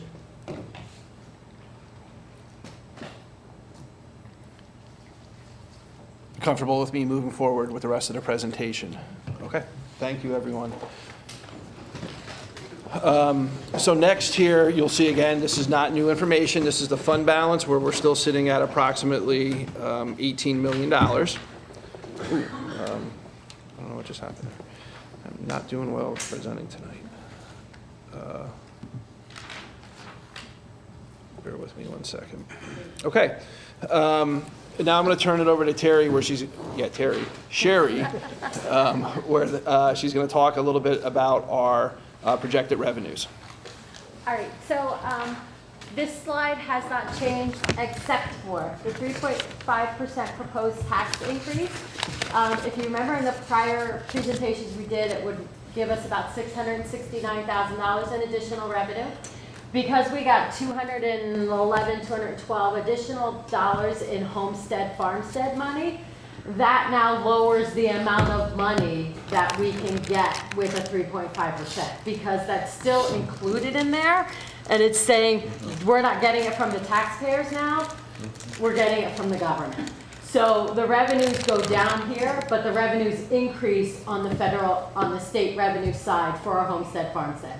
So we're still getting it, we're just getting it in a different area. We're getting it through the homestead, farmstead money. But the budgeting with the revenues has not changed except for that portion of it. Next slide. Yep. Previously, we had talked about which capital improvements do we want to take on for this upcoming year. This is the list of them, which we previously spoke about, those kind of one-time purchases that the board members said, please continue to keep in the budget. You'll notice over on the right-hand column, 2 of them are now bolded. The one for the PA system for baseball and softball, initially we were saying take out of the IT budget and the buildings and grounds budget. We believe that that's actually better suited to come out of fund balance because it's such a small, comparatively speaking, on a $40+ million budget, a small amount, so let's not hit IT and buildings and grounds. Let's take it from fund balance. as well as now that water softener is in here as well, and we're saying that this should also come out of fund balance, not out of the buildings and grounds operating budget. So those were all previously discussed. Mrs. Culp, I believe it was you that asked what else are we looking at? So we're looking at two other things not related to staffing, but related to capital improvements for this upcoming school year. And specifically, we are now recommending let's do the water softener and filtration for Slatington Elementary School and for the Northern Lehigh High School instead of staggering those out over the next couple of years. Each coming in, our initial research was saying about $20,000 for those two additional pieces of equipment. So that's it for those two. What else kind of now are we looking to put in? Those are two new additional capital improvements. Now, going back to the feasibility study, we're going to look at that every single year and say, what do we need to do, 2 years out, a year out, 2 years out, 5 years out, 10 years out, because we'll have to continue to plan for those because some of them are, certainly much more than $20,000 a cost. So we take it out of fund balance instead of their department budgets. That means they'll be able to do more with their department budgets. Yes, Correct. like buy black paint.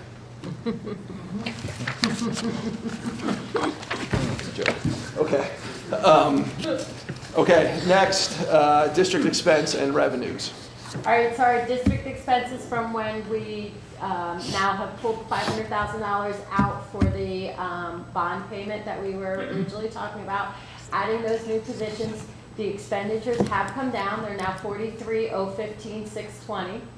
Our revenues have increased because our fund balance for one-time purchases, we put that $47,000 in for those two new water softeners. Originally it was almost $1.1 million we were taking out of fund balance. The difference is also as we added those teaching positions and those para positions, remember that 50% of our PSERS and 50% of our FICA we get back.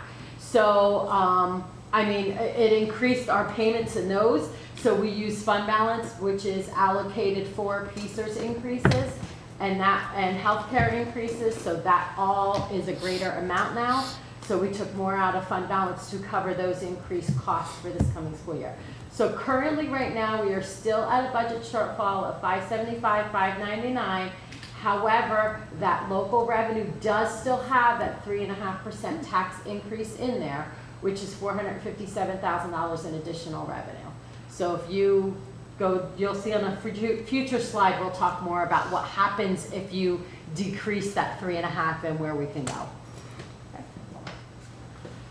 So again, our expenditure is $43,015. Our revenues with the 3.5 tax increase is $41,119, and then our revenue for one-time purchases is $1.320. Meaning we have still a shortfall of $575,599.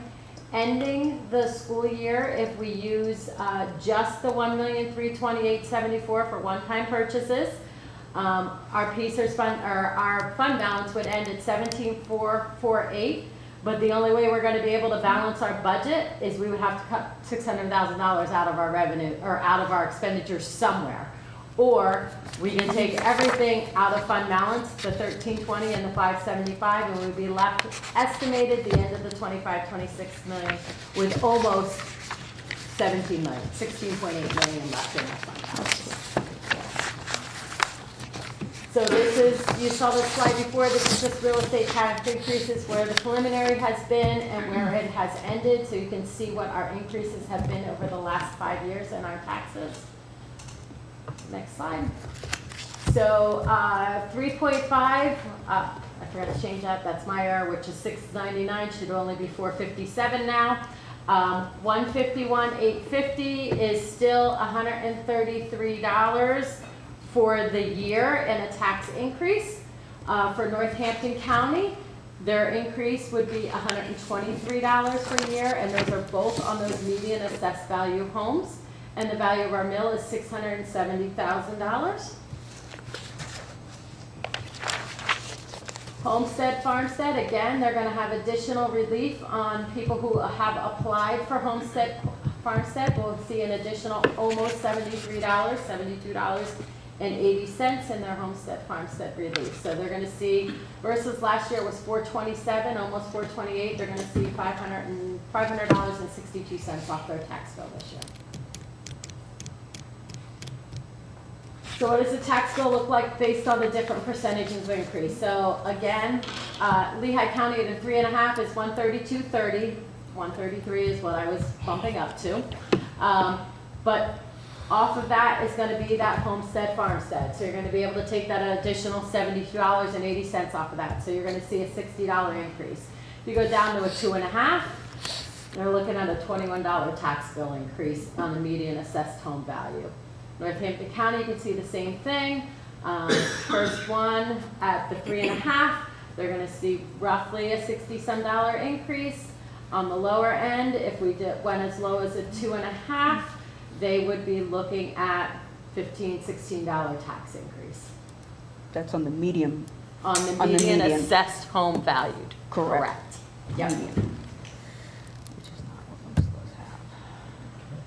So again, fund balance utilization of the 132, 1,328,74. We have the additional shortage of the 575, 599, meaning we have a total shortage of 1,896,473 if the board so chooses to take all that out of fund balance. In that though is the 3.5% tax increase, which we are getting $457,000 in additional revenues. If the board would decide to come down to a 3.5, we're only going to get $410,000 in additional revenue. Difference here is $47,000. That $47,000 would be added to this because then we were short an additional $47,000. So each one is between $47,000 to $48,000. So every time you jump down 0.25%, you're losing $47,000 to $48,000. A $47 or a $47,000 jump or $48,000 jump to somebody who has applied for homestead, farmstead on their tax bill is a difference of approximately $9. So for everyone you jump down, their tax bill is going down by $9. So, current administrative recommendations and then also direction being sought from the school board is to utilization of fund balance for one-time purchases, debt service payment, PSERS, and healthcare increases. Pass the 3.5 tax increase in conjunction with utilization of the fund balance to close the gap, in addition to generating some revenue for upcoming years of capital improvements. Administrative recommended additional positions in the proposed final budget based on feedback. You know, that district ESL teacher, district-wide ESL teacher, a life skills teacher here at the middle school, 2 paraeducators in lieu of Open Horizons, and an elementary assistant principal to be shared between PES and SES. And then 2 additional water softeners, 1 for Slatington Elementary School and 1 for Northern Lehigh High School. And at this time, we'll open it up to board members for questions and comments, knowing that, you know, ideally, kind of like last committee meeting, administration will walk away with somewhat of a consensus so we know what to bring back for Monday evening, a week from tonight, to present to the school board, knowing that that's the meeting that we're hopeful to pass the budget so we don't have to call a special meeting leading up to June 30th.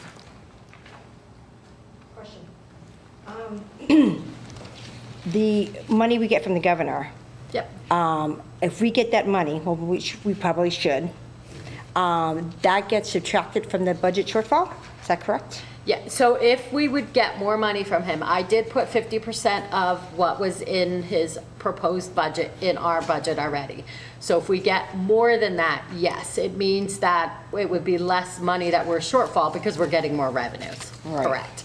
But we don't know, and we won't know until June 30th on what the governor actually gives us. Okay. Flip side of things, do we want to talk about House bill? Well, if I may just comment on that, so usually on Monday mornings, I participate in the PASA legislative committees, so the statewide, and they shared this morning that it's extremely unlikely that they will pass a budget by the end of June, but they did say it's possible like during the first half of July, which is still, of course, after we have to pass our budget, so. Related to cyber charter school funding reform and a whole bunch of other cyber charter school issues, I learned this morning that, well, it's actually public now, House Bill 15 made it through the House Education Committee along party lines, and that retains the $8,000 cap on cyber charter school tuition rates for students that do not have disabilities. And then they're looking to phase in over several years for children with disabilities, where like year one, it would actually be at the same rate as children without disabilities. And then at the end of that year, they calculate the actual cost of how much it costs to educate those children with special needs. And then that money, those additional costs would then be added to the tuition rate for the following year, and that would go through a series of kind of step-ups over the next few years. So some potentially good news in that if that were to happen, there's probably another $250,000 to $300,000 savings for us. But keep in mind, it has to make it through all the House, and it has to make it through the Senate, and then also be signed off by the governor. So we're still several steps away. But again, probably closer than we've ever been in previous years. Glad to hear there would be the potential for more state money coming in. The concern that I have is the following year, that state funding might go the other way. So we still have to do some planning as if that may or may not come through. So there's still some of that has to, might not be for this year, but then every time we lose something the next year when we look at it. So on a fiscally responsible side, we have to look at it as a whole, not just one specific year or one specific roll around. It's sometimes 2 or 3 years of look ahead to understand what that challenge may be, or even what our contracts are open with the teachers and the staff and all of that include, and then what's the potential of those when they get renewed? What does that look like? So there's a lot of things up in the air that it's really important that we look at the immediate, but we also have to plan for the future. Our students are still here 3 years, 5 years, 10 years from now. So I just get concerned when we just look at the state and federal numbers and think that that's going to pay for our budget. I don't think we can do that fiscally as a board. I think we also need to realize that we hire positions, those positions will continue. So it's not like it's a one-time purchase. Those positions will continue. They'll continue to go up each year. And we need to make sure we are going to be able to financially cover those positions. So just a statement I wanted to make. Thank you. I also want to pick up on something that Gail said, and I'm going back to the feasibility study, and I hope everyone has really gone over that. I carry around with me, that's how much I've looked at it. I've gone over tooth and nail. And it didn't say, do the feasibility study or do nothing. Not even close. It said, do the feasibility study or do these repairs that are necessary in your district to make your buildings safe, to make your buildings eligible for a good educational opportunity for our students. And those costs are $50 million, okay? For example, if we keep Peters open, $14 million to do repairs at Peters as opposed to going to the common campus. So there's a lot of money has to be spent. They're not all have to be done tomorrow. They're not all have to be done the next day, but there are a whole bunch of red ones in every area. Electrical problems, safety problems, things that need to be fixed up. You can't just sweep these things under the rug for another 10 years and don't do them. They need to be addressed. We can't just do water softeners next year and do anything else. Read some of the comments on there. Peters is an old building. It's falling apart. It needs help. We've got to do stuff there. So you can't just say, oh, the common campus is gone, so let's not raise taxes because we don't need any money now. No, that's not true. We still need a lot of money to do a lot of fixing on a lot of these items, and they aren't going to go away, and they aren't going to get any better, so. So Matt, are you saying we should worry, I'm not putting words in your mouth. Are you saying? We need to worry about the renovations, I agree. But I'd rather, but bringing on some of the staff here, some of these positions, I agree with and some I don't. So I guess what I'm trying to say is, are you trying to say we need to find a combination of bringing on staff and renovations?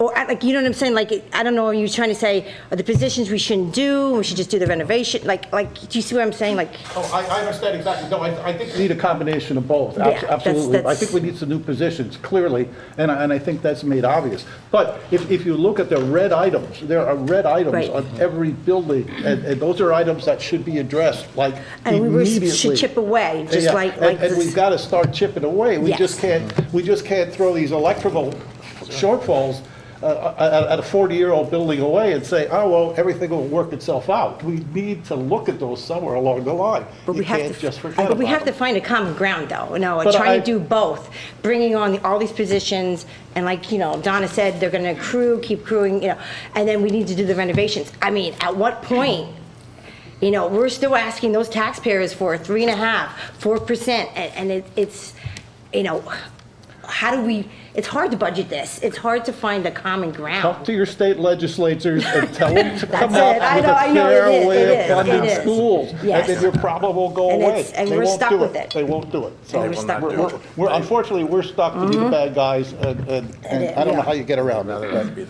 So Matt, I think some of the red things here need to be considered for the capital improvement plan. We have the plan and we have things that we're talking about. Shouldn't we be adding something like this? Oh, the things that are long-range plan don't come close, Donna, to matching what. I know, I'm saying, shouldn't we at least add some of this on there? Yeah, we probably should be spending almost as much in the next year or two to fix things up as the common campus would cost over the short time. But I realize we don't need new sidewalks here, we don't need to plant new grass there and some of that stuff. And I'm willing to overlook that. But there are red, orange, and yellow items which are extremely important and need to be addressed. And for that reason, I can't say, well, let's just not have a tax increase this year, so we'll let our buildings deteriorate even more. And that's what they're giving us heck for in there, for not taking enough care of our buildings. So I think it's time we do it. And I think that's kind of what I was getting to, that it's not just all the federal and state money. We have to plan not just for this year, but we have to look at that feasibility study and put that on the long-range plan. And I think those are the slides that we saw a few months ago, that things like repairing the roof or redoing lights or driveways or any of those types of things that were all in there have to be planned out, that we have to do something minimally moving forward, or we're going to be into a situation where we can't afford to make any of those, and those buildings will become unsafe unless we plan for those. And that was my comment, that we can't just look at this year when we're doing our budget. We have to be fiscally responsible for greater than 1 year. I'm pretty sure the administration is looking past just 25, 26 school year. Based on the timeline, looking out to 2030 plus was on that list, 2036 I think I saw. So it's just seeing some of that and just remembering that state and federal government money may or may not be there.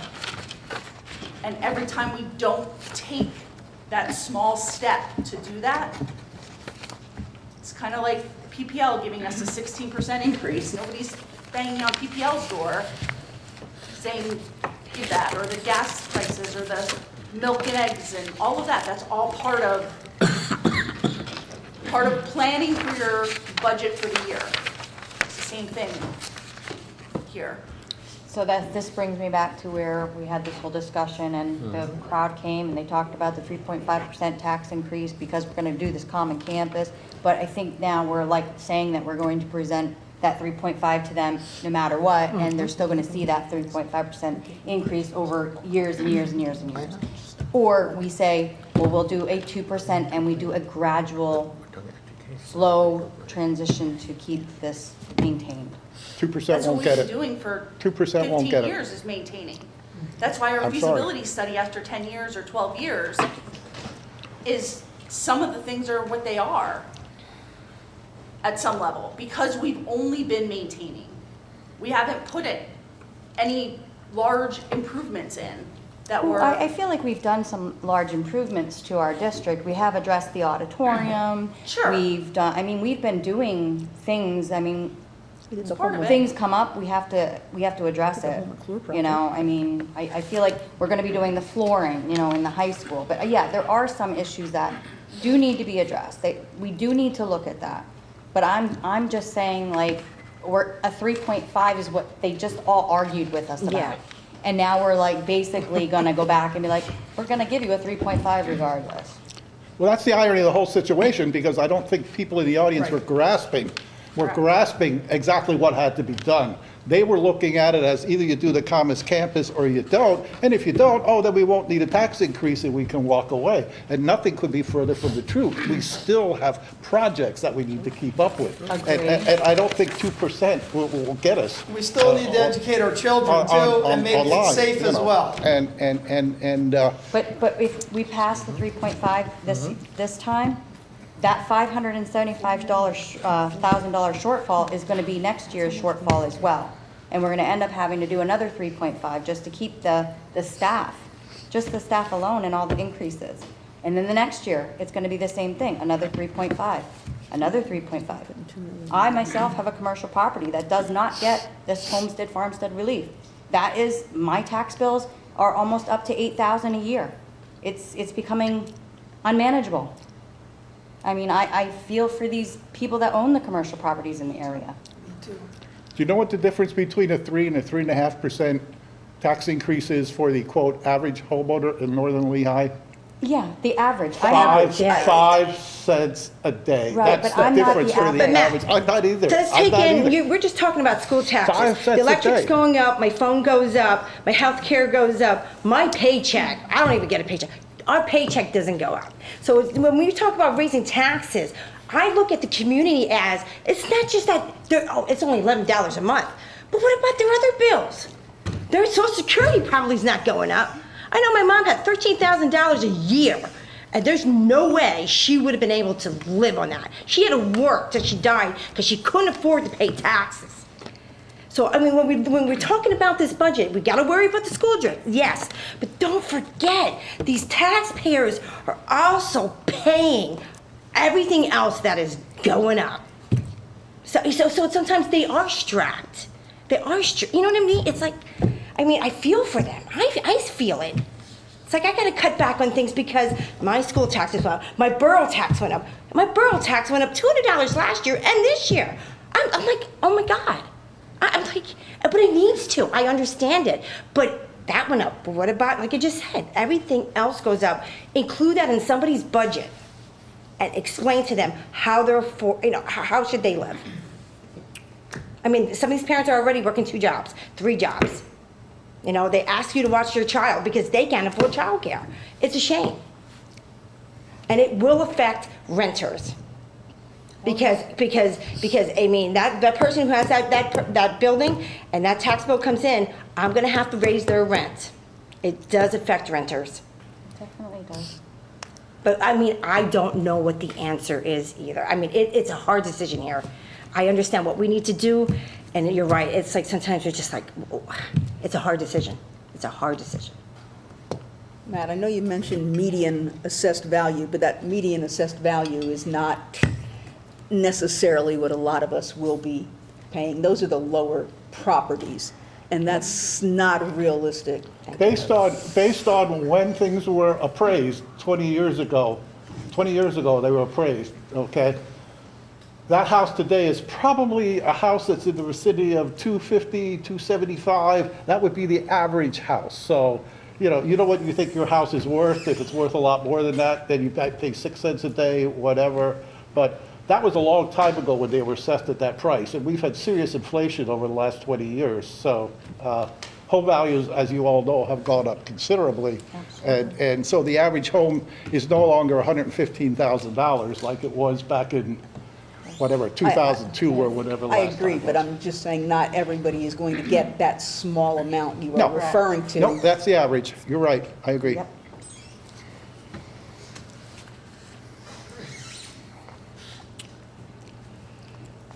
So for moving forward for Monday evening, Monday evening, you're going to have to make some decisions, right? Or we're hopeful that you do. So if you want to try to reach consensus on some of these this evening, happy to have that conversation. Or we can just, Monday evening, what we can do is just kind of come back and say, here's, give us direction, or if you want to look at it by each additional thing we just added this evening, give us direction. If you want to just give us a percentage, and then we try to back into, what can we actually do with that.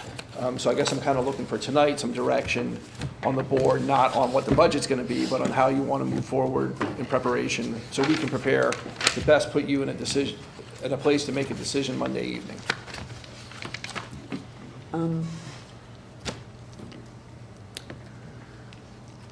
I'm not in favor of the assistant principal position. I realize there's a lot of work going on at both schools. I know the principals have a large workload. I just can't see putting that in the budget this year with where we're at. The teacher positions that we talked about was the special ed, bringing that to the middle school. I think that is absolutely needed. I think the para-educators we referred to are absolutely needed. I'm not sure about the district, I believe it was an ESL. But that's just my perspective for those positions. I agree with Donna. As far as the ESL, I kind of feel it is needed. Just a little quick story. I was in a store the other night, and there was a Spanish-speaking family and a very young child fluently speaking Spanish. I didn't hear any English coming out of this child. These kids are coming into our districts, and they need to be educated, and there is only one way to educate them. We need people that can help interpret and get them to learn English. The biggest challenge I can see, most likely, is that they go back home and they fluently speak Spanish. So they're really having the difficulty of picking up English language, and the Spanish is, it's very tough, I agree. So I do think we need the ESL.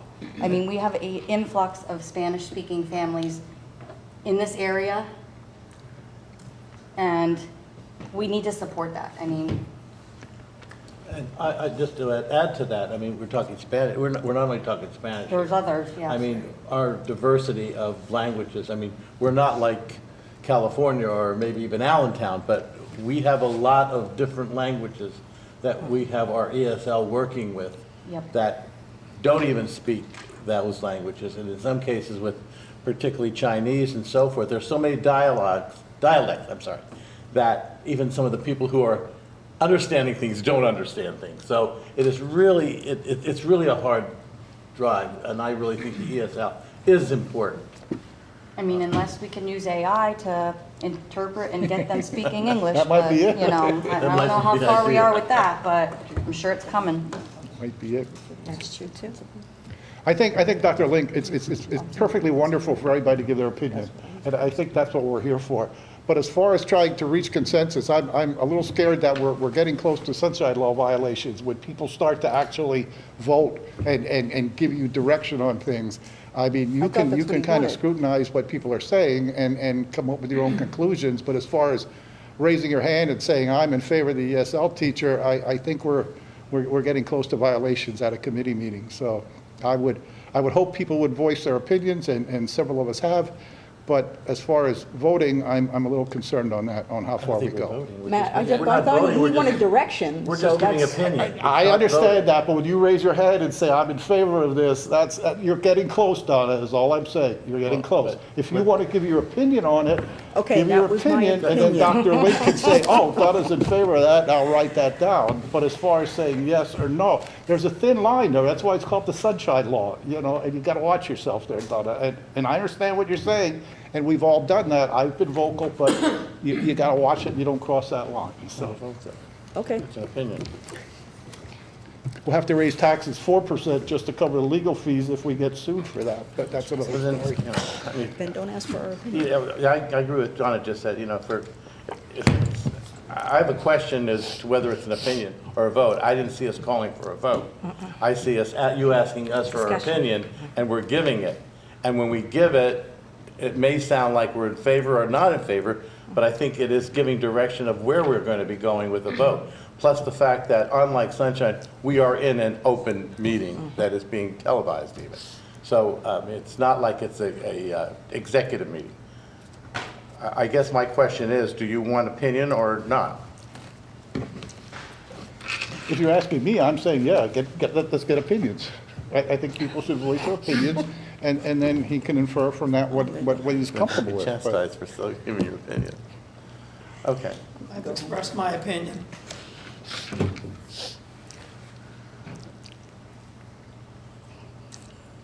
I would like to see how things could look if we were to, like, maybe look at a 2.5 or something, how those numbers would play out. I mean, I think it was up on the screen there.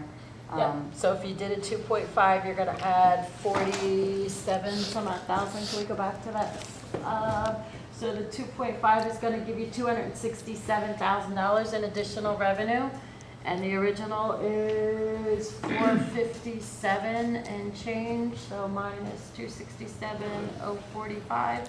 Means you're gonna take another $190,000 out of fund balance in order to balance the budget. That's not bad.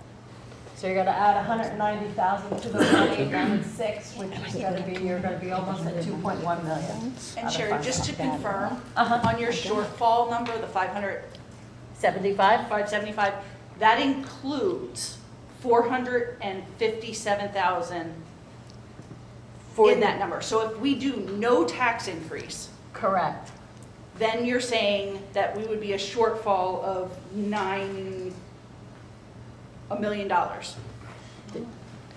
The shortfall, it's $457,000 in the revenues, but if we don't do the tax increase and it's zero, you would have to put that 457,000 onto this 1.896.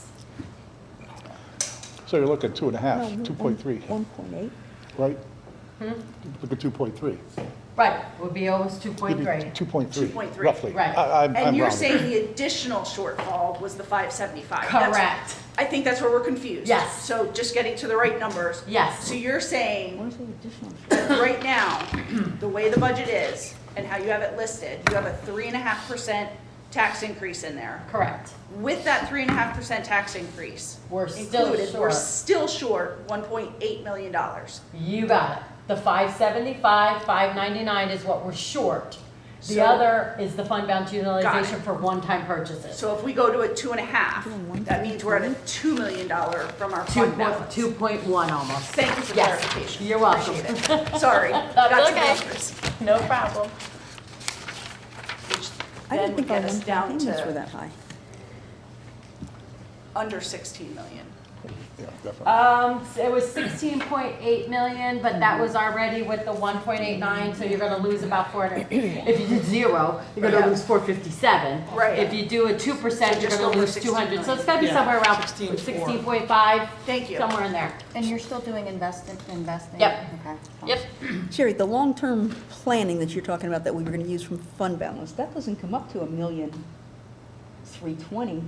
No, because I said the new positions that we put in there, part of that is PCERS and healthcare increases that are above what we had last year. That is part of fund balance. So if we approve those Correct. positions, those numbers will get that high. Correct. But if we If we don't, don't prove some of those Some of the positions, then positions, some it'll of that go- money will come out of there as well. okay, Because there will not be that much of an increase. so we won't need as much to It take de- from fund balance for those positions. Depending upon what you do with those positions, correct. Okay, I just Yeah. wanted to clarify that. Thank you. Mhm.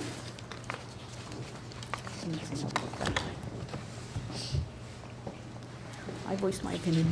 I'm done. Okay, that concludes our budget presentation for this evening. And we will bring most likely a very similar presentation back to you next week, and then that's when you're going to have to start giving, making some decisions for your vote. Okay. Does anyone have anything else they'd like to say for the Finance Committee meeting at this And time? actually, I'm sorry? Mr. Mann, was there anybody signed in to speak this evening? I think the sign-in sheets are still there. That lady, she's still there. I don't see it right here. Oh, we have one. Oh, Mr. Woodham, that's right. And actually, Oh, that's Mrs. Mann's. This is one of the- All right, thank you, Mr. Mann. Okay, then we will go back to our, so that's all we had for Finance Committee this evening, Mrs. Culp? Okay, I close the Finance Committee and I turn the Education Committee meeting over to Mr. Kern. All right, let's open up the Education Committee meeting. I'll call on the principals, or is that okay? We're looking at student handbook changes. Yep, we're just gonna make adjustments for a second. No Do you want- problem. I could just move over a chair here if you want to stay, man. No, I'm good. There's an extra chair here.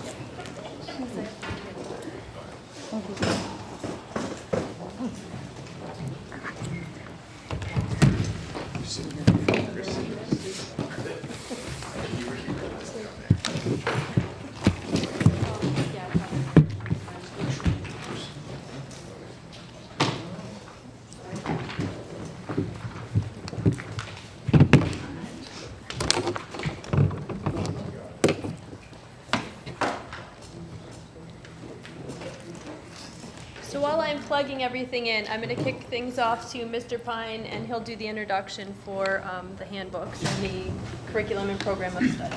Sure. So for the next section, we're going to be going over the elementary handbooks, followed by the secondary handbooks. So the first link in the agenda is the handbook itself, still with all of the sort of edited revision tracking within it. And then the second link next to each one is the cover sheet of changes with the pagination so that you can continue to go through and look at the principal's notes in terms of changes. So I know that typically speaking, we try to scroll through and keep up on the screen up there, so that way you can see those changes within the handbook as the principals go through it. That was my intention, but Dr. Stoker will be scrolling for us. Yep, so we'll start with the elementary principals with the student handbook, and just tell me what page you need me to be on. Thank you, Dr. Stoker. Good evening, everyone. As you know, Mr. Breiter and I have a shared K through 6 handbook. So because it's not differentiated between K to 2 and 3 to 6, we're basically going to split it in half. You'll see that on our change sheet that's been shared, there's less than a page of changes, and a lot of them are very standard date changes, updates to the calendar. But we will certainly take the time to highlight the more substantive changes for everybody. So you'll see that and Dr. Stoker started on the perfect page, page 1. We have a new cover page with a date change. If you can go to page 3, please, Dr. Stoker.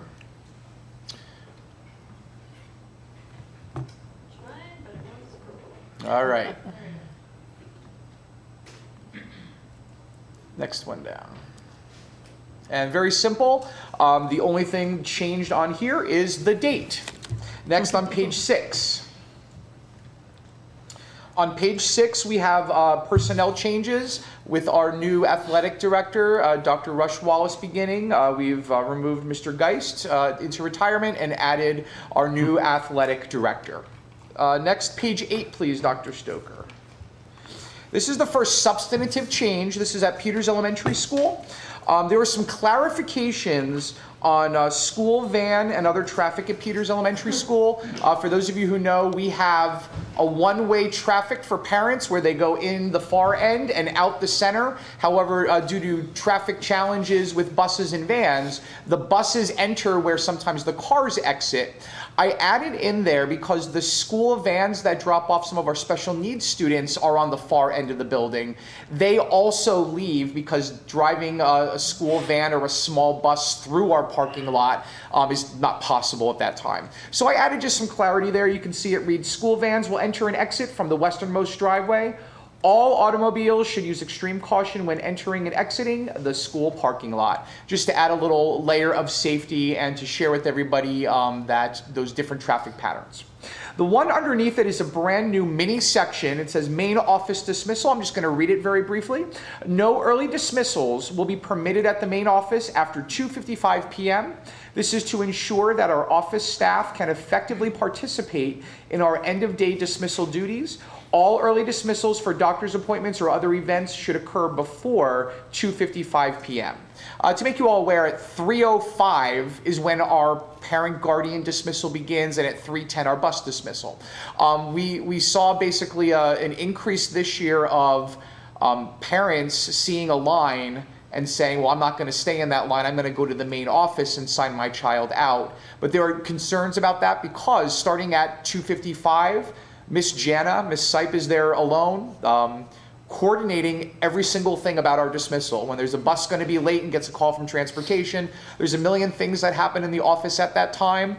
And what we ask is that parents, if they're going to do a doctor's dismissal, just come before that time where it gets busy with dismissal so she can be focused. She's actually overseeing children for our Y care while they're called down. So that's just to clarify for parents that expectation.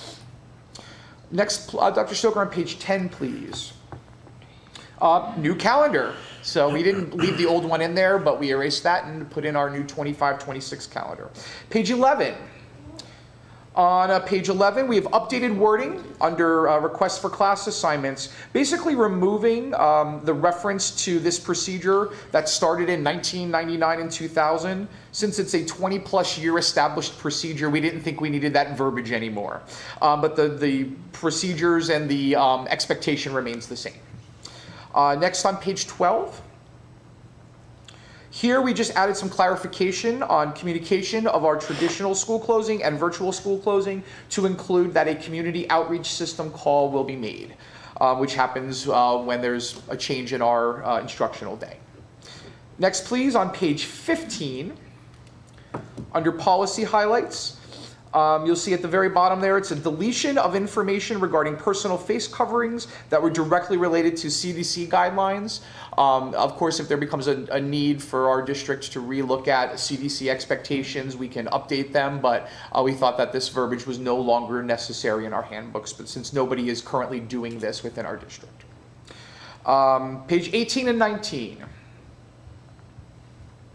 And we're at the very bottom of 18 and to the very top of 19. We've updated some language here to regarding using Chromebooks at school, at the school section. Basically changed some wording on the charging offenses. We've basically updated that so you can see the new section says administration may restrict students from borrowing Chromebooks and or chargers when forgotten. Students should arrive to class prepared for learning with all needed materials, and teachers will now provide paper copies of assignments to students without Chromebooks. So this is an update to how that's approached at the elementary school level. Page 26, please. A little bit of a jump down.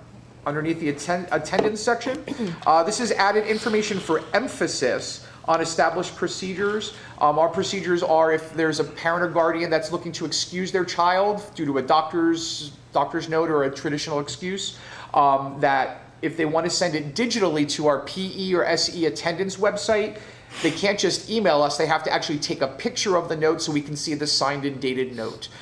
So that's already stated in there, but we wanted to restate it at the end because that does happen quite often where we have to continually remind. So it just states an email without a picture or signed of the signed and dated note will not be accepted as an excuse. Page 28, please. Here we have a correction to the age stated under compulsory state attendance law. It is no longer 8, it is now 6. So just updating the law. And on page 31, please, Dr. Stoker. Here we just added some very small language. We did not have our SST or our student success team directly related to our Tier 3 interventions, but they absolutely are. So obviously they work with our Tier 1, Tier 2, and Tier 3 programs. So it's just updating that language to make sure it accurately reflects what we're doing. And I'm going to pass it over to Mr. Briner for page 33. All right. Yes. If I can just quickly point out, thanks to Ms. Huzak on the district office personnel page, page 6. Okay. It's, there was a name change for that position. It's now Director of Athletics and Student Activities.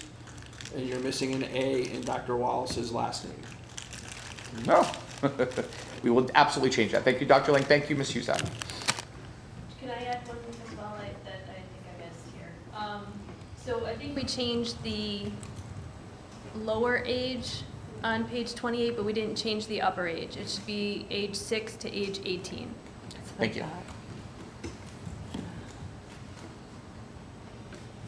Isn't it age 21 under certain circumstances, or that doesn't apply to this? Yeah, so they have to go through graduation, 18, or other, reasons, like if they start to work on a farm, if they have a job, those types of things. What page are you beginning? 33. 33.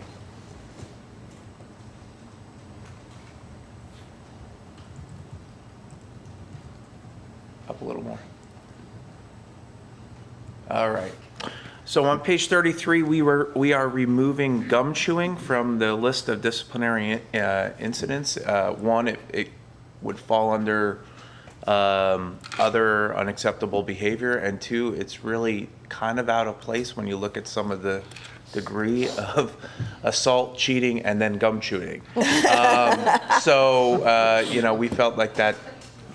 Also, there's not a lot of disciplinary incidents with gum chewing, so we removed gum chewing.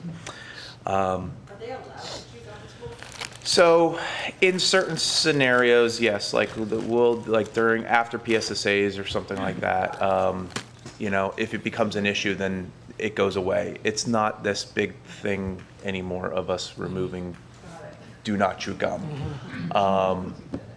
And it's certainly not on the level of assault and cheating. So. So you put that next to eye rolling instead of... Yeah. Scoffing. Next page is 36. This is just an update of some, to match what we are actually doing. We're not really using Google Classroom anymore. This is Canvas. So as we were going through, we needed to make that correction. Next is 38. So on page 38, we just wanted to define our expectations. What was already listed there was school-wide expectations, and we just felt like we needed to just spell it out a little bit differently. Not differently, but be responsible, respectful, safe, and proud, since they are the expectations. So we just added them. Page 41. On page 41, there are two updates. One, where it says click here, that is actually a new bus misconduct referral form that the district created this year, or we updated this year to include some information around the new cameras on the buses. So like trying to give administrators a better understanding of which camera to pull video from, because now we have more than one on the bus. So there was some updates there. And then the bottom there is to better align how we are kind of communicating that. You can see what was written in red. We actually listed the policy and linked it out now.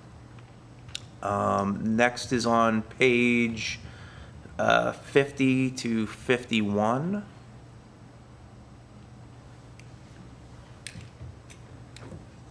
So at the bottom of 50 to 51, to be consistent with what we did up top in terms of adjusting and adding the SST team to where we were talking about tier 3 up top. This is around social emotional health and what we're doing for that from the different tier perspective. We added it here as well. Page 54. So page 54 is a date change, and it also updates what we are doing with kindergarten registration at Peters Elementary, just to match our current process. What was written there was related to last year, where we were going to an online registration, and basically saying as of July 15th, well, now we're there, so that is now removed. Page 57, that was 56, right? No, next is I'm sorry. 56. Next is 56. So on page 56 at the top is just the update on the date and update on the prices for breakfast and lunch. And that it comes from Mrs. Fink. But later or lower down on that page is something new that we wanted to put in. Mainly, I'm seeing it more so at Slatington than Mr. Schneiderwright is. One, we're having some issues with a lot of different types of water bottles coming. So we're trying to better define that as, you know, a resealable one, unbreakable one, kind of that information. But the biggest piece of this is really with energy drinks. I'm seeing some students at the elementary level starting to bring energy drinks with them to lunch, and it's becoming a problem, especially after they drink the energy drink. Yeah. And so there's a lot of health concerns with a lot of these energy drinks, and especially with our young learners, with anybody really. And so this is connected to what the middle school and the high school is also doing related to energy drinks. You'll see the same verbiage added into their handbook as well. So we're looking to ban energy drinks. If they're open, we're going to get rid of them, you know, dispose of them. If not, we'll confiscate them, we'll give them back to them. But this is something I've been kind of communicating in my Bulldog brief the last, as of recent, because of some of the issues that we're starting to see with energy drinks. So. Reiner, can you just confirm again for me, the school breakfast and lunch, we're still in the CEP program, so it's still free lunch for all of those students. This would be if they choose an additional? That is correct. That's where the cost comes. That's what the cost would be if they have a second lunch. Okay. Moving on to page 57. So this is also like 56, the end of 56 into 7. There's some updates on some links. That it's just making sure that those are the updated links. And 57 under childcare, that's just a correction. It used to be through 6, but it is through 5th. So that was just a correction. Down to 62, page 62.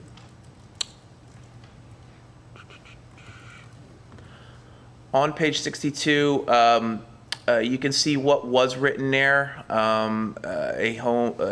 Any accident occurring at home cannot legally be treated at school. We just reworded that to make it. It's not that it can't legally be treated. It's just it shouldn't be treated, and there could be liability issues connected to it. So. We just didn't like the verbiage of how it was worded there previously, so we just updated it. Page 68. On page 68, there's just some clarification regarding custody under the custody guidelines. This is just a rewording what was already written there to just make it fit what actually happens.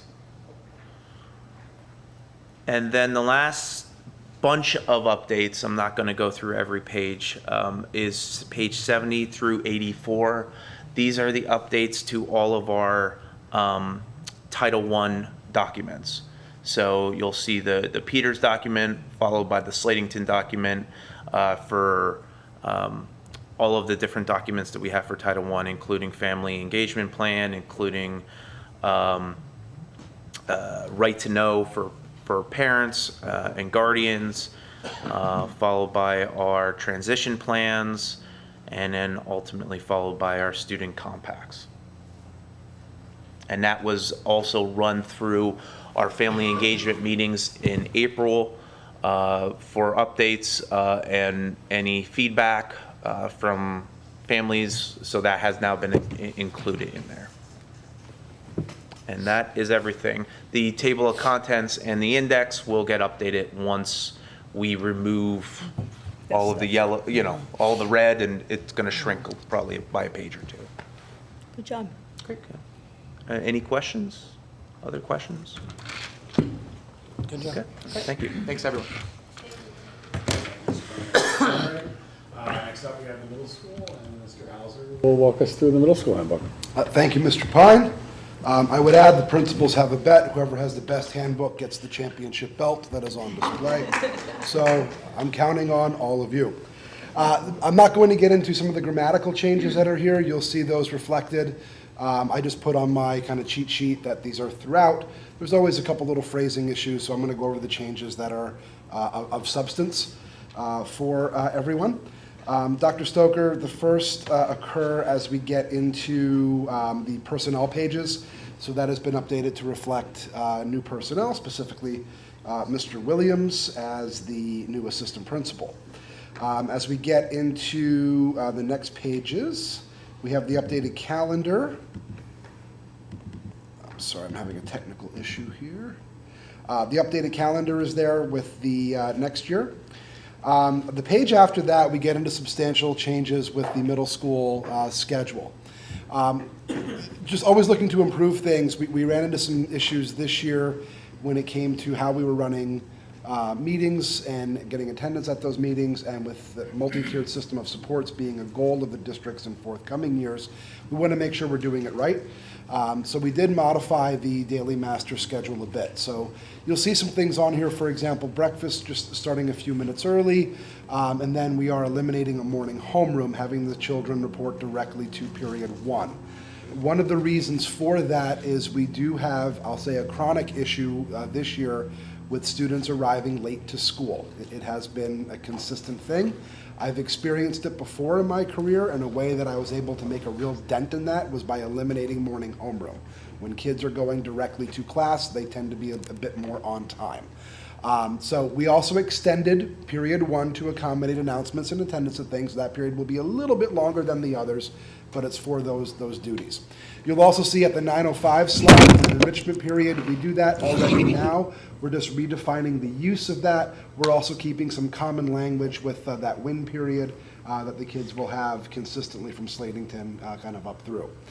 We'll modify lunch and put the goal team period after lunch. So what we kind of done is taken our advisory period that we presently call goal team, kind of split it a little bit, and have it at 2 different locations in the day, so that we're able to accommodate our MTSS meetings, and we're actually able to offer more enrichment opportunities to our students in doing that. We're able to accommodate both band, and should the board approve the budget with a new music teacher, potentially a choir at the middle school level, which hasn't been here in a few years, that allows us to have kids be able to do both without choosing between them. Okay, that's one of the many benefits of that. It also allows us to do our mentoring program, which was very successful this year, to a higher degree of fidelity. The other schedules that are adjacent to this, both to the right and on the next page, are just variations of the master schedule to accommodate 2-hour delays, special events, and things of that nature. And then the next pages after that, you'll see red deletions. Those are simply the old schedule that has been taken out, so you can see what was removed there. Dr. Stoker, I think it's page 11, we have updated the early dismissal language.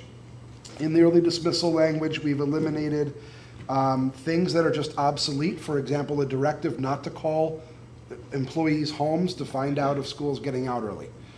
I don't know when that ever happened. I'm assuming it apparently did at one time, but I think we're at the point we can take that out of the handbook.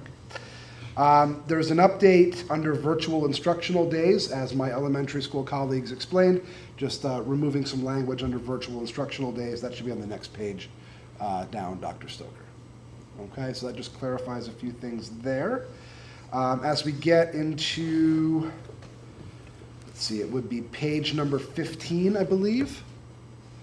I'm sorry, there is one more up a little bit. Should be page 14.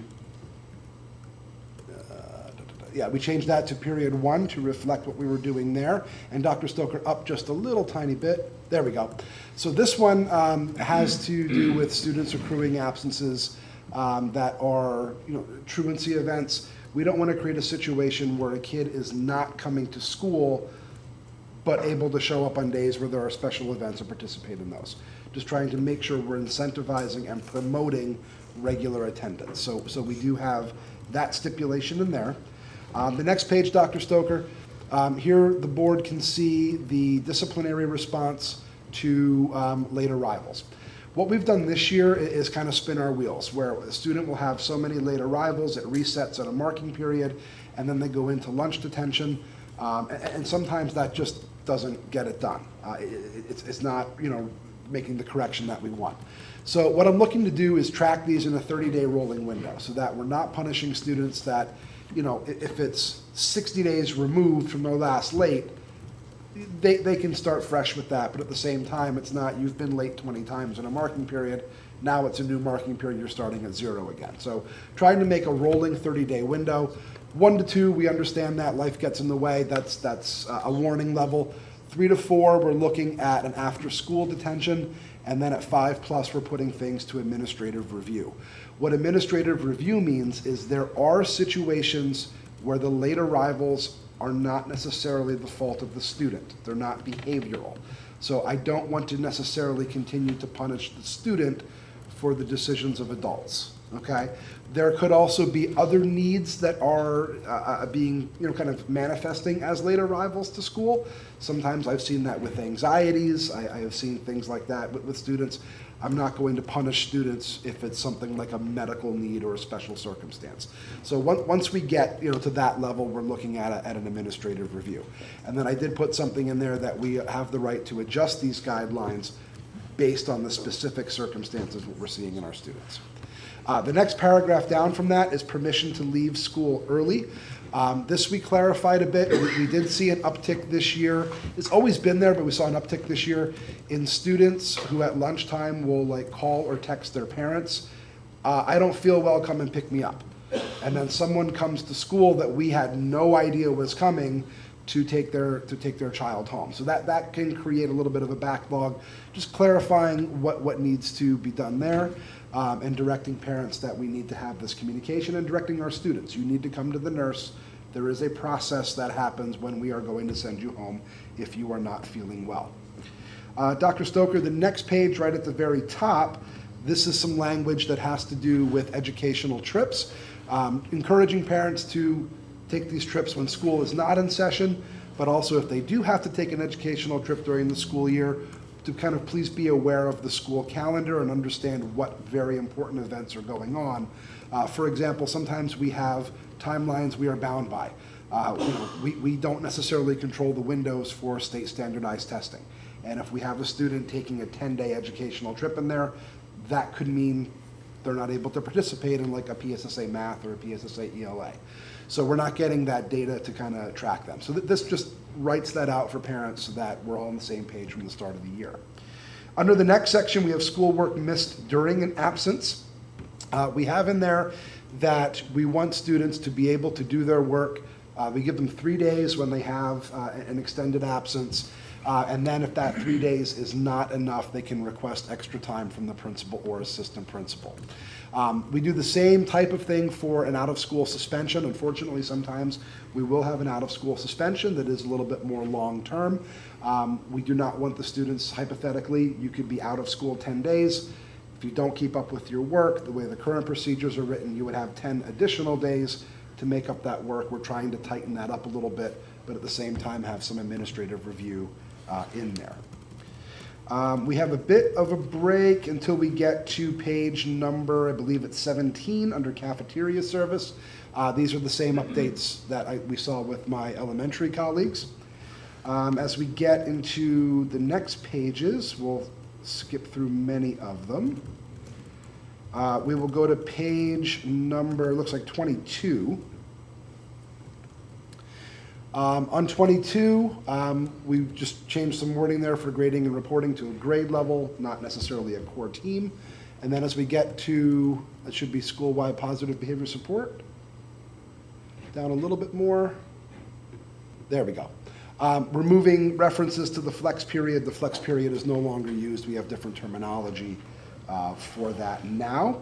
The next page down, Dr. Stoker, you'll see goal team and enrichment periods, just clarifying exactly what is in our schedule. Under that, curriculum extension, not necessarily enrichment.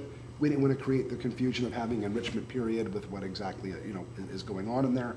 So we just called it curriculum extension. Then we have a few pages down again, and we have on page 28,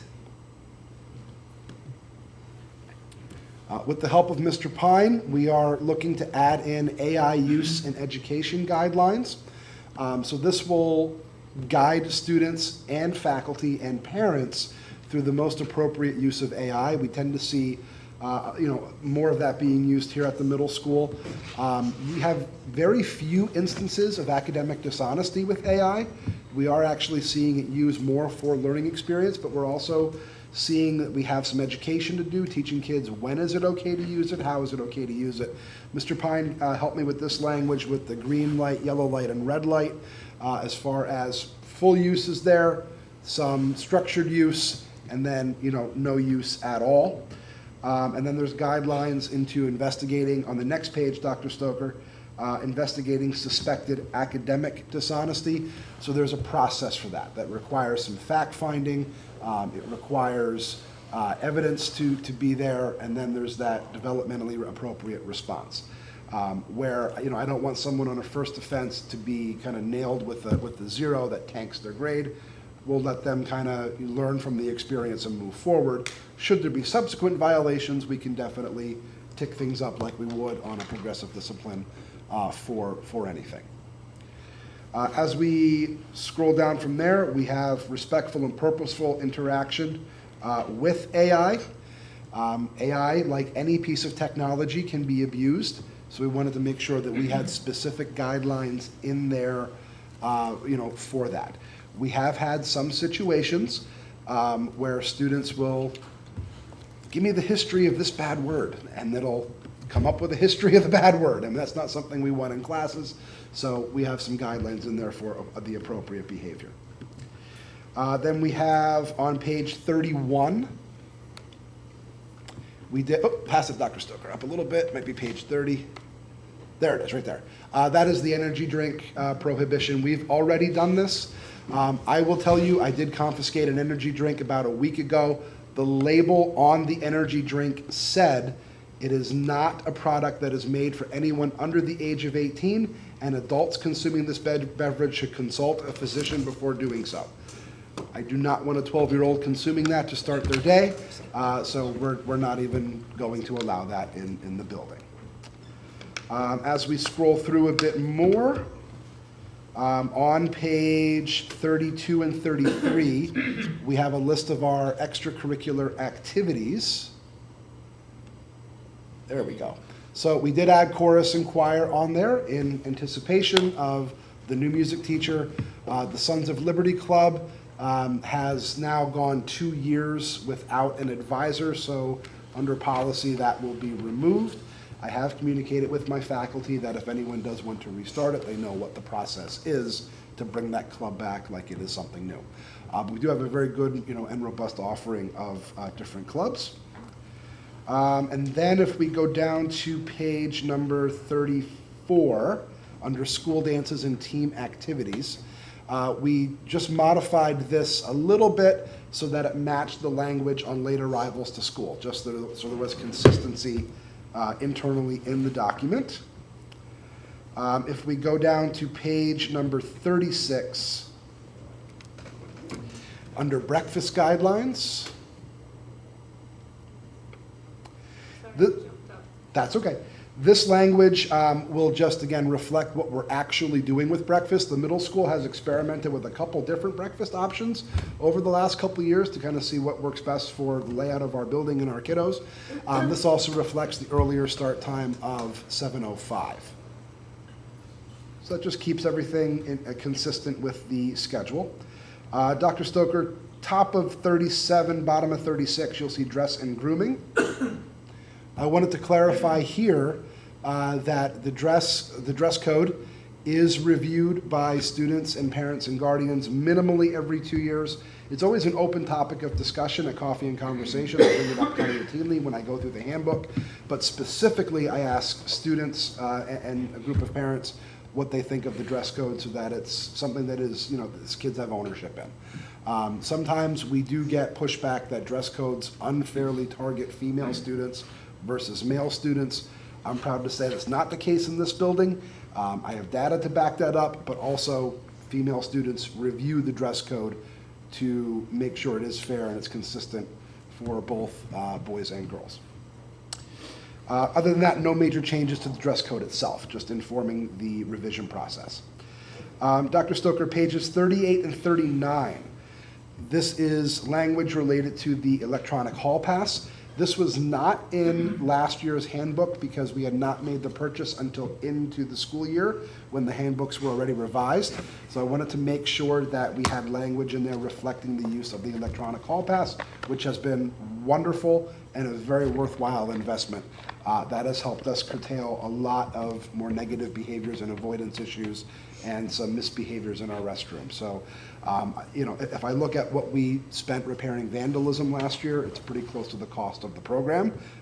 We still have a couple issues here and there, but not to the degree that we have had in prior years.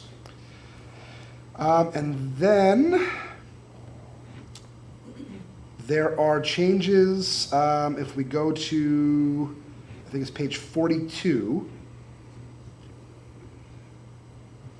we have some things about the Chromebook in here. If we go down a little bit more, it should be under using Chromebooks at school.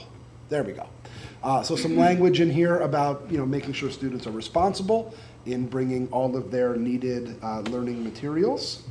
So that is in there. And then Dr. Stoker, if we can go down to, it'll be start on page 43 and continue on several pages. We did do some modifications, Mr. Williams and I, to the Code of Conduct. So you'll see some slight clarifications and examples and definitions under level 1 infractions. If we go to the next page, Dr. Stoker, we mentioned in our procedures that we had progressive discipline without actually giving an example of what that looked like. So we just kind of spelled that out a little bit with different progressive steps for the different levels of infraction. So Dr. Stoker, if you'll scroll down to the next part then for level 2s, again, you'll see the same thing, clarification with examples. And then under disciplinary response, we wrote out exactly what an example progressive discipline plan would look like. The same is also true for level 3 infractions.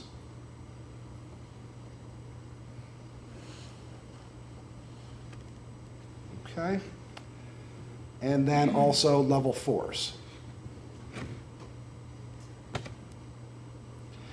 Underneath the Code of Conduct, we have eliminated teacher detention. We just call it administrative detention. We were being redundant, so we took that part out. It's the same thing under a different name. So administrative detention is also defined a bit more. Dr. Stoker, if you scroll down a little bit more under administrative detention. Okay, so it talks about some adjustments here. And then we talk about if a student fails to report to after-school detention, that can actually be a violation in and of itself. So that can move things up a bit.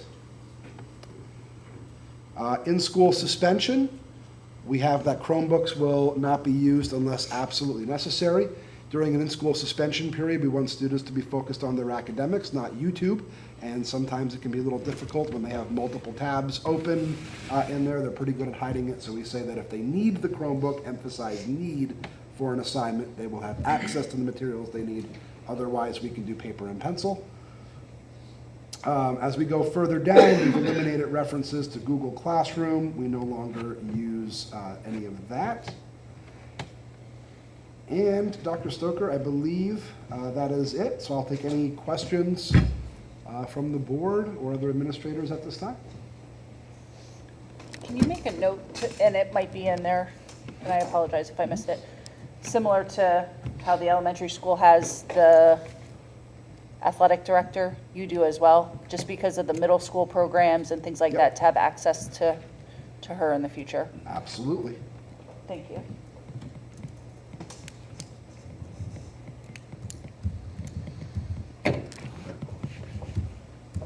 If there are no other questions regarding the middle school handbook? All right, then next up we have Dr. Bali is going to walk us through the high school handbook changes. It's actually going to be Mr. Williams. Oh, Mr. Williams, I'm sorry. So now I have a question. Yes. It's going to go back to the elementary. One of the elementary is the only one that has a different logo than all the other handbooks. Can we make them all the same? Yes. That's my OCD, sorry. Yes. I don't remember who it was. One of you. Same handbooks, you mean our handbooks? It is, but when you look at the paperwork on them, the logos are different. Do you want them to be different? Do you mean blue versus white? Nope. The one has the NL with the bulldog, and all the rest have that. They all have this now. So this is Then the. it might be the paperwork that's inside. Might be the Title I indoor. The Title I. Gotcha. There's a logo that has the NL with the bulldog on it. Okay. In that handbook. I don't remember exactly where. You might want it there. I don't know. Oh, so the handbook's cover page will have the same logo. We are still working through transitioning Got it. over all the other, various paperwork that we use in the school district. Perfect. Now I have no more questions for you. Okay, yeah. Yeah. Sure, Okay. she says that. So good evening, everybody. As was mentioned, there's going to be some formatting that you're going to see throughout. I'm not going to specifically mention that, obviously. In the sake of time, same thing with the table of contents. And I have to say thank you to Mr. Pine. Mr. Pine was able to set up an automatic table of contents that will automatically change once everything's taken out. That is amazing. So that's going to be great. I'm going to get ahead of the staff changes on page 9, Dr. Stoker, right away. We will have to update the title of the position for the new athletic director, and we will make sure that we do that. Oh, no, it's in there. Okay, good. It has been done. I did it while we were sitting. I appreciate that, Mr. Pine, so thank you. So that's good. So, and myself in there as well. If we go down to page 10, it's the updated district calendar. So if we up a little bit, yep, just the updated district calendar that you'll see there. And then also within those pages, we did delete the former schedules and added the revised schedules for the 25-26 school year as well. If you take a look right here, what we did was just do updating to our times reflecting our change for lunch and learn. So when students are going to be dismissed to LCTI and when different things are going to start there. So those are updates there. If we take a look at page 13, it's that same language as we were going through. Yes, I don't think we should have to tell people not to call staff members' homes when there is an early dismissal. We have that figured out, and that was on page 13. So that was that same change there.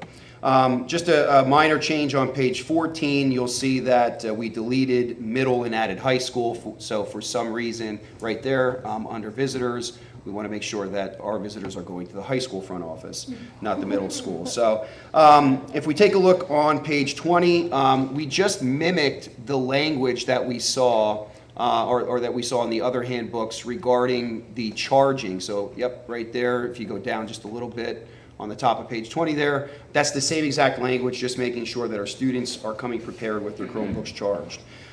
Pages 21 to 26, you're going to see a great deal of change here. There was outdated language referencing a support system that we currently don't have, which really falls under our student assistance program. It also had references to the policy for drug and alcohol. So what we did there was we removed that language. We made a reference to our district policy, and that is going to be addressed under our student assistance program, and you're going to see that in subsequent pages. We actually moved some of that language around for our student assistance program to make sure that it kind of made sense and it all flowed. So that's what you see in all that big red there on pages 21 through 26. Page 29, I actually reached out to Sean just to make sure that we are following the current protocol that they would like. So the language that's removed there, we are no longer following that process. They would like us to have parents to send an email with the details. And so they said that's the best way to make sure that any of those changes get noted. So I followed up with Mr. Wanamaker to make sure that we were following that protocol there. On page 30, for absences, what we did was we updated the language to make sure that it matches what we have in our forms. So if you're mandated after 10 total absences, you need to have a doctor's note. That will also be the case if you're mandated and you are coming to school late. You're going to have a doctor's note for those periods of time that you are late. All of that time does add up and could eventually lead to an unexcused absence if there's not a doctor's note. We have that in the form. We did not have it in the handbook, so we wanted to make sure that we did that. And then we also wanted to make sure that we outlined in there that a student who accumulates 395 minutes of unlawful tardiness will be charged with an unlawful day of absence, just making sure that we're reflecting that. So that was there on page 30.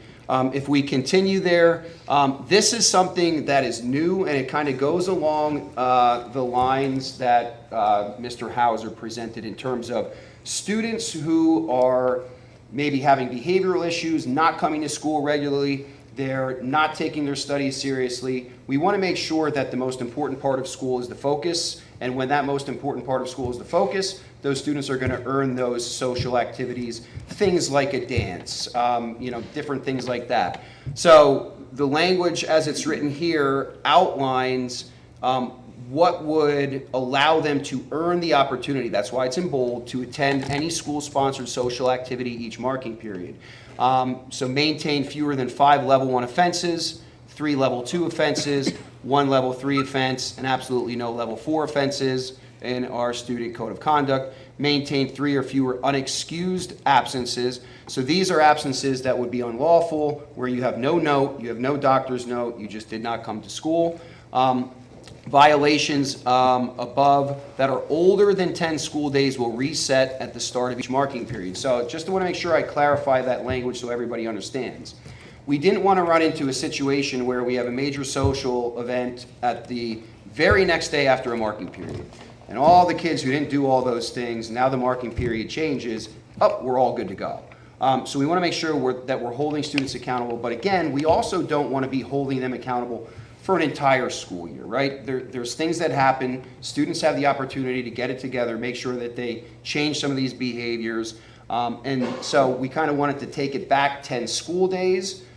It resets at a marking period. Students are going to have multiple chances to make sure that they're doing what they need to do on a daily basis.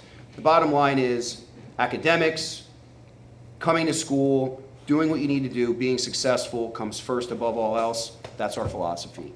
Now, the note there is that building administration retains the discretion to make exceptions or modifications. So if you just go back up to that, Dr. Stoker, that again is along the same lines that Dave talked about with the, Mr. Hauser talked about with the administrative review.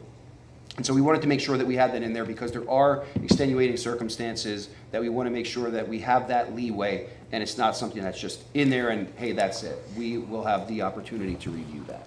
So those are those changes there.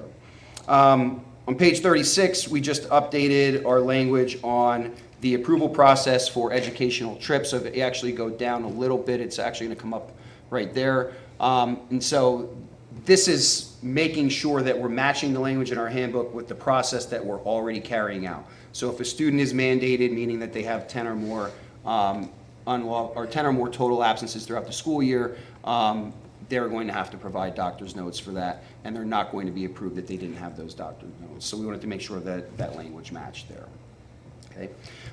Moving down to 37, and it's really going to go into page 40. This is what I was talking about, the shuffling around. So you're going to see that language right there is going to be the exact language that is taken out and read below. I removed it, and then we put it up just to make sure that everything flowed with our student assistance program. And so we moved some of that language around just to ensure that it kind of flowed and it was in the appropriate spot. So that's what you're seeing there, pages 37 through 40. If we go down now to, and again, we wanted to update right here, again with that SAP language, who the SAP team includes, and we wanted to make sure we included all members that we currently have as part of that team at the high school. And again, our referral process. Again, language that is matching the procedures that we already follow. If you go down just a little bit, Dr. Stoker there. okay? If we move forward then to pages 43 and 44, again, this is adding language. If we go down just a little bit yet, yep, keep on going down. Yep, right here. Okay, so these are procedures that we already follow through our guidance department when students are looking to waive into courses. So for example, I may not have met the criteria to be in an honors level course, but the parent says, no, I believe my student can. I would like to waive them into that honors level course. These are procedures that we follow. We had no language outlining it in the handbook, so I wanted to make sure that we had language in there that reflected that. That way it was clear as to what the procedures are and what we follow, and that whole process of course level waivers. So that's what you're seeing there on pages 43 and 44. In addition to, if you go down a little bit, you'll see language that governs our dual enrollment. So again, these are things that we already follow within our dual enrollment process. We just wanted to make sure that there was language reflecting that within our student handbook. So that's that language there. On page 45, we wanted to make sure that we outlined, again, procedures that we're following regarding graduation, regarding what the procedures are for graduation, the dress for graduation, what's acceptable to be able to wear at graduation. We wanted to make sure that the language in our handbook matched our current procedures, and this language matches what we currently do and what the expectations are for students for graduation.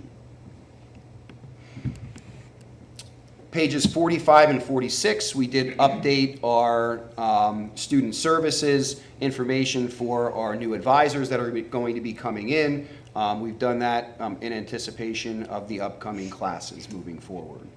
And that's going to be the same for some new positions, like, for example, Mr. Whalen as the head basketball, boys basketball coach, and moving down through there, we've updated those. On page 47, if we go down, we've updated and language and actually removed obsolete language for our activity bus. So if we continue to go down a little bit yet, so here walkers will be allowed to ride to the stops that have been predetermined for walking students. That's not a process that we follow with the activity bus. If you're a walker, you still walk instead of taking the activity bus, so we wanted to make sure we remove that obsolete language that was there. On page 50, for tobacco and alcohol, we updated that to include current vaping information and added our policy as a reference as well. If we move down to page 54, we just wanted to make an update under our passing system that it's a digital hall pass. We wanted to make sure that we added in the reasons why students could leave, like, for example, going to the water fountain. And again, just updating language because we're now using a digital pass system, so that's what you're seeing there. On pages 54 and 55, like the other handbooks, you're going to see the updated pricing that you saw before. Pages 55 through 60, this is going to be some substantial updating. We removed the language about our cafeteria and lunch because we now have lunch and learn and our students aren't eating in the cafeteria as they traditionally did. Myself and Dr. Bali and also our staff got together and talked about some of the expectations we're looking for our students during lunch and learn. If you continue to scroll down, that language now as you move down, this language was here. This language added is going through to outline what attendance and participation looks like, student expectations during that time, and we really wanted to make sure that we kind of laid out what lunch and learn looks like for our students and what our expectations are of our students during that time. So that's the language that you're seeing there on pages 55 through 60. If we move down through, you're just going to see a simple change, removing ID card information from dances. That's not a process that we currently follow. Page 60, under vandalism, we updated the student obligation information. We are currently not practicing that the student cannot return back to school until it is paid. Rather, we're outlining that it is an obligation that must be paid prior to graduation. So we wanted to make sure that we changed that language there to update our current practices. If we continue to move down on page 62 under food and drinks, again, the same language with energy drinks. And I also mimicked language from the middle school about water bottles and beverages. I know at the high school level, the energy drink is going to be one that the students are going to be not happy with, but we have to think of the health and safety of our students first. And I can tell you, we did have an incident this year where we had to have a student addressed by the nurse due to elevated heart rate because of consuming energy drinks. So we're matching that language, and we are going to make sure that we enforce that. And I think this goes without saying, but I'm going to say it anyway. All of these changes that we have in our handbook are going to be explicitly communicated, over-communicated with parents, with students, during orientations in a multimodal situation where we're going to be getting it out.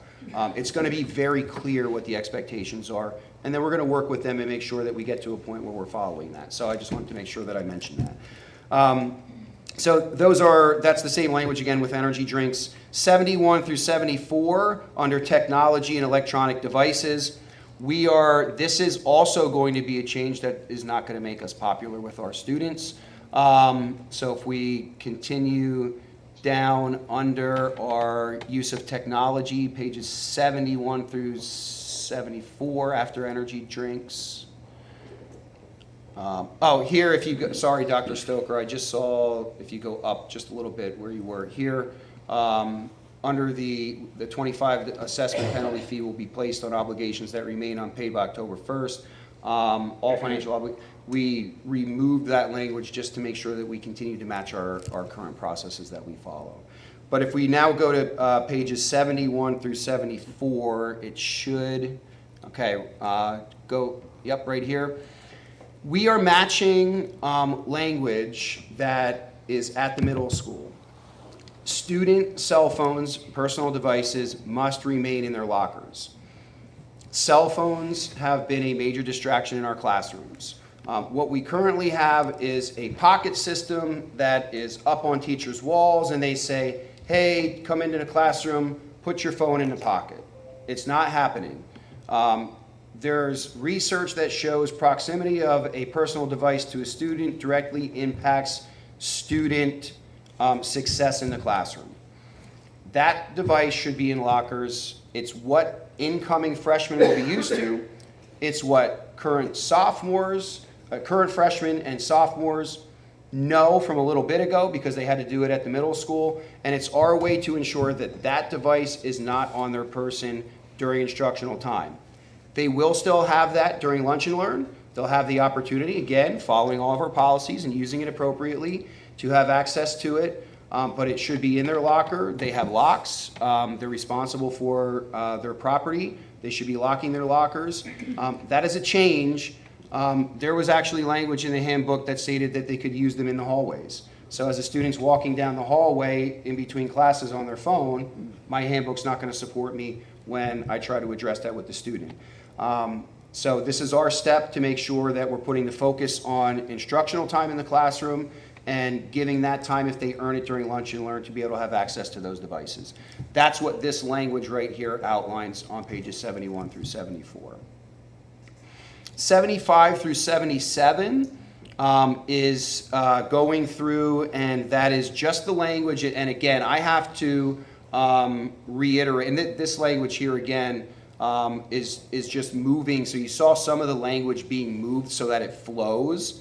And that's the note that I have in there. It existed, but it was repositioned so that it flows underneath that section. This language right here is the exact language that you saw in the middle school handbook. And again, I have to thank Mr. Pine. I also have to thank Dr. Link. Dr. Link invited me to one of the Lehigh Study Council sessions, and there was a discussion on AI. And it opened my eyes in terms of where we need to be as a district.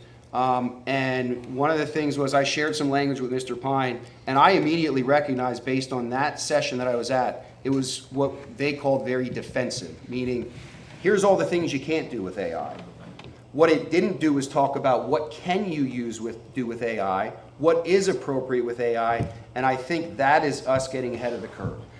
So I'm very thankful to Mr. Pine for working with us all as a team to develop this language. We reviewed it, and this was a consensus through Curriculum Council that this language fits what we're, knowing that maybe it will have to be adapted, but fits where we want to start with educating, but also identifying what is acceptable and what is not.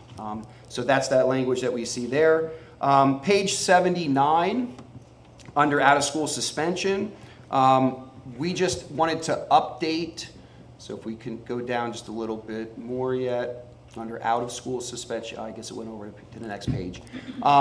Not every situation that results in an out-of-school suspension necessarily requires that we have a reinstatement meeting with the parent and student. So we didn't want it to look like in the handbook that every single time a student has an out-of-school suspension, we have to have a conference, but we wanted to make sure that we outlined that if we believe that it's a situation that requires a conference, we're going to notify the parent that they must come in with the student to have that conference before they're readmitted back to school. And then pages 80 through 85, you're going to see a lot of yellow. This was doing what Mr. Hauser, and this was really kind of just an overflow from our work on the middle school handbook, making sure that we had a clear progression of discipline so that it was clear these are the violations, this is the progression that we will follow. One of the biggest changes, which also matches the middle school, is that we have taken out the use of lunch detention. We are going to specifically utilize lunch detention for things that happen during lunch and learn. And we are instead going to insert as our next level for those level 1 and level 2 behaviors, a written warning. So there's going to be, hey, there was a verbal warning, we're speaking with one another, we're addressing this. We're going to go to the next level. It happens again, a written warning. That's in place of that lunch detention, and then we would go to an after-school detention.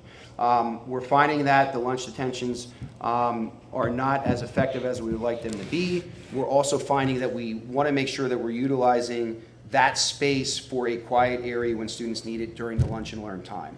So that was one of those changes. So that language that you see there on page 80 to 85 outlines a clear progression of discipline. It organizes it. The only one you're not going to see a progression of discipline is under level 4, and those are those high-level offenses that we wouldn't say, oh, the first time you do this, oh, the second time you do this. That wouldn't be appropriate there. So that's under discipline. Page 85, under dismissal from class, we just wanted to make sure that we outlined that when you are dismissed from class, you are going to report to the main office.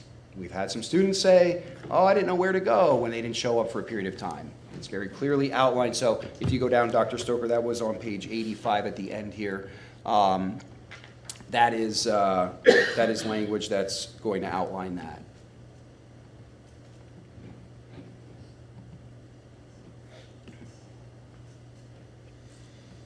It should be coming up right here, okay, under dismissal from class. And then page 87, I know that we did have an updated document on bullying, so we just want to make sure that we add that presentation link in there, the appropriate link. And then on page 90, under restricted movement, we just wanted to make sure that we updated an electronic pass that we currently use. Sorry for the length. Any questions from any of the board members or our administration? I love the cell phone policy. I think it's great. I think it's I think going it's very important. I think it's going to be in the best interest of students, and that's what it's all about. It's not. No. We tried. Thank you, Mr. Williams. So having worked with all the principals for several years now on the handbooks, I mean, you obviously see a lot of thought goes into this every year. I mean, they're looking at our local data, at trends, and things like that in order to make the best possible guiding documents for the decisions for that entire next year. So speaking of guiding documents, I know we did this a couple of months ago across the buildings, looking at program of studies and course of studies. But we're coming back actually from the high school with an update for your approval based on some things that have changed over the past couple of months. So, Thank you, Mr. Pine. All right. So thank you to Mr. Williams. He did a great job with that. Yeah, we just to to mention one thing there with the cell phones. I do want to say we've come a long way from where we were. The pocket thing worked in some classes, not in others. It kind of like was based on the teacher and their utilization of it. But, we see a lot less of it in the classroom, a lot less of them. However, as I've been saying, I think since I've been here and working with Mr. Hauser, as consistent as we can be with what they do, and it's just a seamless transition and it's all they know. Cell phones are in the lockers. It's why would we do something different? As we work together and we talk through that and Mr. Williams coming on board and saying, yeah, why are we doing that? That's why, we come back to you and say, what do you think? What do you think? Because it's a constant reflection, and a work in progress. So thanks for all your feedback on that and your support. All right, so here we are at the program of studies. We've been doing a lot of work in curriculum. We've been doing a lot of work in our instructional practices and pedagogy. And I think a lot of our work here, in this document, reflects that. So whether it's the sequencing of courses or the verbiage that we use, or taking a look at the prerequisites so that we're setting kids up for success and we're allowing them to go even higher than we've ever imagined them before. That's what this document is all about.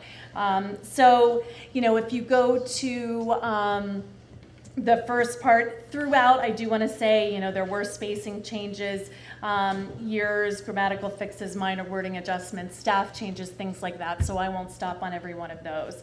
On page 4, we have a revised message about to families and to students as to what this program of studies is all about. It's not just a book that we want to put on a shelf and not touch it or reflect on, but really we've been going back to this document all year long, probably more than I've ever in my career.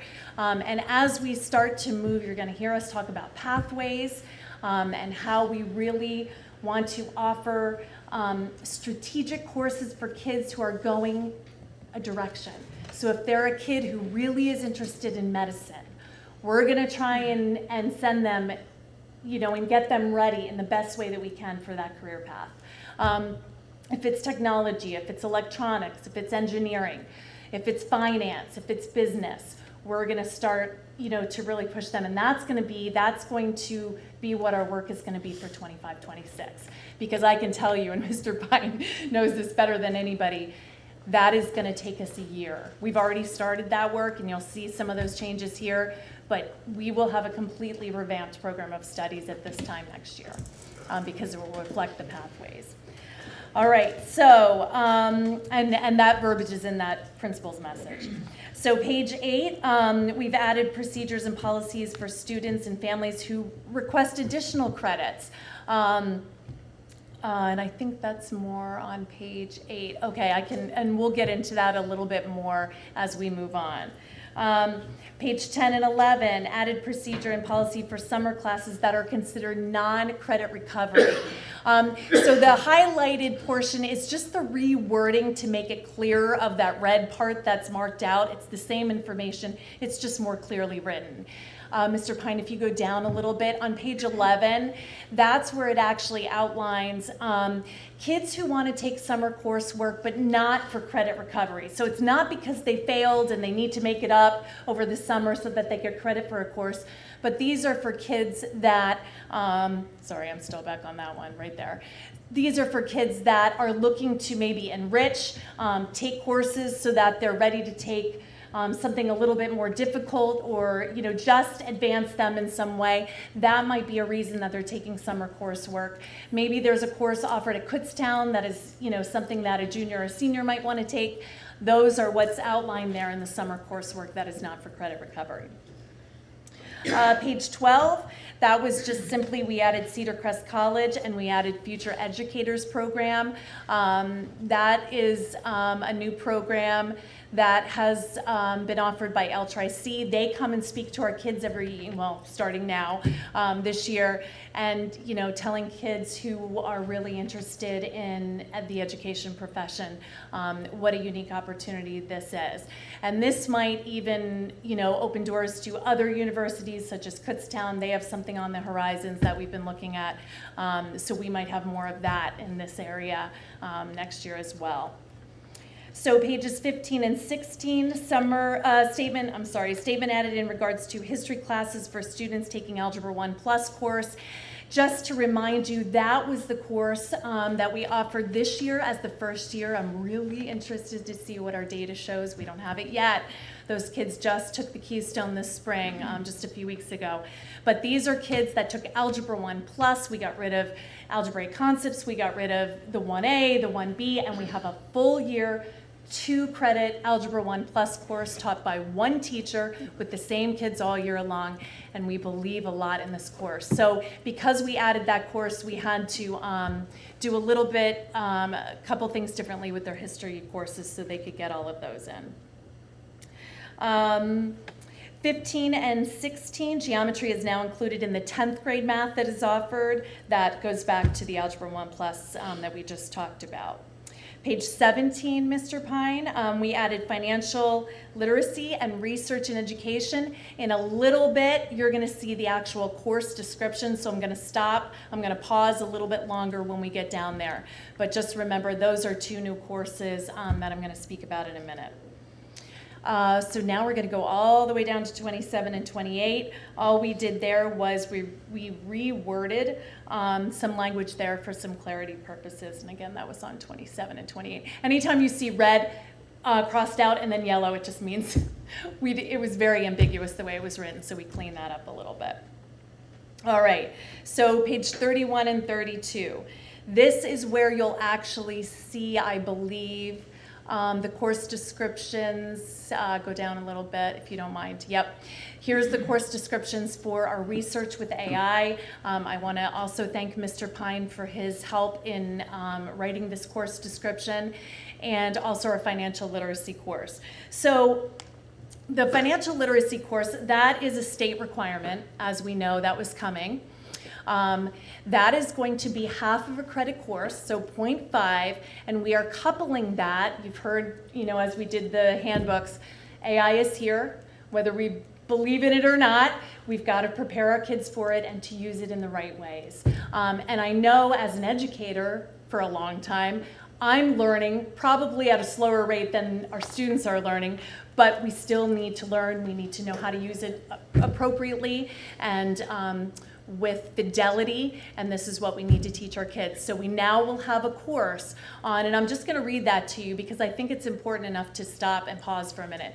This course empowers students to become AI literate researchers while exploring personalized career interests. So we're balancing, this course kind of takes place, our Future Ready course was kind of phased out, and these 2 courses are replacing it together. So it's a half credit, and I'll explain to you how that's going to work in a minute. So students will select a career cluster, going back to the pathways, and develop a professional grade career artifact aligned with PA career readiness standards. Guided by our high school librarians, students will acquire foundational research and information literacy skills using AI-powered tools. So it's a really cool course that I think our kids are really excited about and really going to like. And what that's going to look like, that is, I think it's only one of our, these are our 2 half-credit classes. So we are coupling them together. So if Mr. Pine and I were teaching them, I'm teaching the research course, he's teaching the financial literacy course. After 45 days, so 1 marking period, we're switching. So I get his kids, he gets my kids, he gets my kids, and then that's where we get the full credit for that 1 semester. So it is very cutting edge. We are doing what the state tells us we have to do with financial literacy. We're embedding AI research, and I think it's going to be something pretty awesome. Yeah, Mrs. Cole. Who's going to teach that? So that's a great question. So our business teacher that we share, Mr. Tony Jordan, he's going to teach the financial literacy course. And then our high school librarian, Crystal Tiedemann, is going to be teaching the AI and research. Crystal excited for that? Yeah, and she is going to be, we are going to rely on her heavily to help us, over the next couple of months to really get this. We have a curriculum ready. She's going to really, revise it and reflect on it. And these 2 courses will be offered in the spring semester. So we will have time in the fall to continue to work on it and revise it, and do all the stuff we need for it to be a really 2 amazing courses. Is this a mandated course then that they have to take? So the financial literacy is, The following year. We're actually and putting then- it in earlier. yes. Okay. What grade level? Are the seniors for 2026 going to have to take this? So our upcoming juniors, yeah, correct. So they're going to have to take it? Yeah. So then, is this going to be offered like for freshmen or? So our sophomores will have to take it, right? And so, but we're offering it this year for our juniors. So wherever we put it, that's where it is for the rest of the people coming behind it. So if Northern Lehigh decides that's an 11th grade class, then every 11th grader would take it. If we decided it was a freshman class, then every freshman would take it. It's up to the local school district to make that determination. And that applies to the financial literacy component. So the financial literacy requirement is currently tied to 11th grade's career standards requirement that we have, which is why this is going to be positioned in 11th grade. The AI component, there's no state requirement for that at this time. I mean, right now, I think we're probably ahead of a future requirement on that. And where we position that, I don't know if it'll be tied to research at that time. I don't know how that would end up coming out.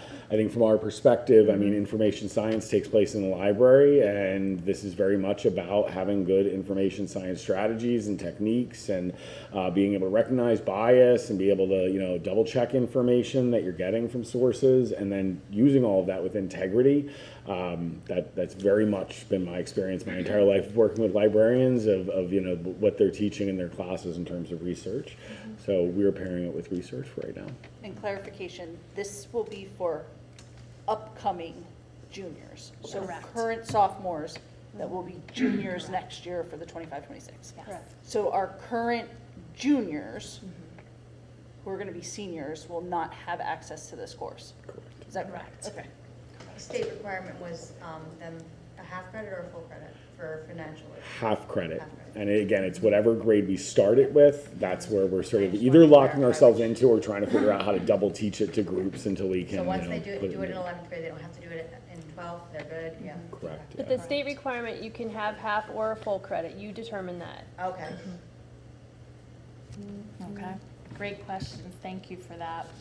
All right, so just moving on here, Mr. Pine, 42 to 46, we removed, we just kind of realigned some of the mathematics courses. We removed Algebra 1B, Pre-Calc, and Algebra 2 Trig. We moved Pre-Calculus and coupled it with Trig, and then the prerequisites were adjusted there to accommodate all of those changes.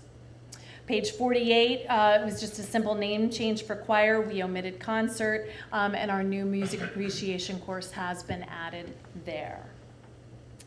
And then 49 to 54, you'll see a lot of red and then a lot of yellow. That really was, the course no longer really explores basic chemical principles through an environmental lens. So we just tried to really transition to a basic chemistry framework that aligned with our chemistry courses there.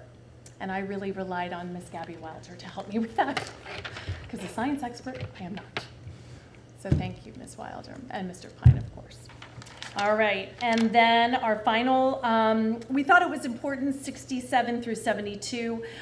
We do have some work, some verbiage in there about dual enrollment within the program of studies, but we then added in the appendix, the L-Tri-C dual enrollment guidelines were added specifically. So we wanted to make sure that those were clearly outlined for students. And that's all we have for the program of studies. So thank you, everybody. Any Thanks, Dr. questions? Valli. Any questions about the high school program of studies? any of the Okay. updates. And then just to kind of memorialize this, because I have to ask the question, for the handbooks and the program of studies, is the board members comfortable with this going to Monday night on the agenda? Yes. Okay, thank you so much. And So I was going to ask that question, but I also want to ask it. So this copy that the high school has is not currently the copy that I've updated with all the headings, so that way all of the pagination would change anytime edits were made. I'd like to bring the copy forward to you with no edits, no substantial changes to anything they've had in there, but bring it to you with that updated linked copy. So that way from the table of contents, all the page numbers will be accurate. Everything will update year after year. I also had some other formatting changes in terms of like the way some of the roles and names were lined up and things. So that way year after year, those will be easier to change without any altering of the document, without it causing a bunch of pages to fly all over the place. So are we okay with me bringing it, I guess, in a slightly different format that will have all of those things, ready for future use? That way year after year, we have a stable document. Just to confirm, those courses though are already being programmed in. Like, I hate to have that come back to us for approval. Yes. Waiting on us with kids scheduling courses. Correct. Correct. Yes. Yeah, no, Yes. we're- Kids are scheduling Yep. courses based on this. Correct. It's just for formatting. Formatting too. Correct. They've Got it. already started scheduling. This is just. Just to- wanna- Yeah, this yeah. is just for the update part. Perfect. But they've already started Yeah, scheduling. what I'll bring forward to you will look it'll look almost exactly the same. It will just address some of the things that you even had concerns about more the beautiful. way things are lined up and that it's consistent across handbooks, basically. I'm the same way, okay. so, yeah. It's all right. Okay, all right, so I appreciate that, thank you. Can you make them say either the number or the letter? No, just kidding. Perhaps. Okay, so if that's okay, then we're okay to move that forward with agendas. The next thing I have on here is, I mean, it is in part a longer conversation that I think I just want to make sure that we're very transparent about and we're very open about as an education community, as a school district, in terms of, I know we talked earlier about short and long-term investments.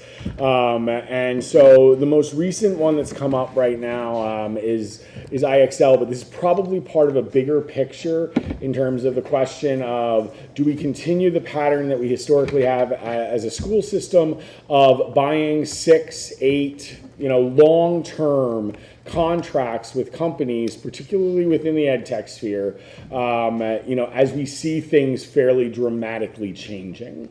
And so I'm just going to kind of frame out where this conversation came from. And I know we already talked about this as admin team. And again, there's even some discussion within there about like, how do we handle this? A 3-year as opposed to a 2-year as opposed to a 1-year contract. So I'll explain to you what the contracts and the quotes will basically tell you. The 3 and 2 year are both the same exact cost year after year for 3 or for 2 years. So you'll see a difference in the price, but that'll be a reflection of multipliers of 2 to 3.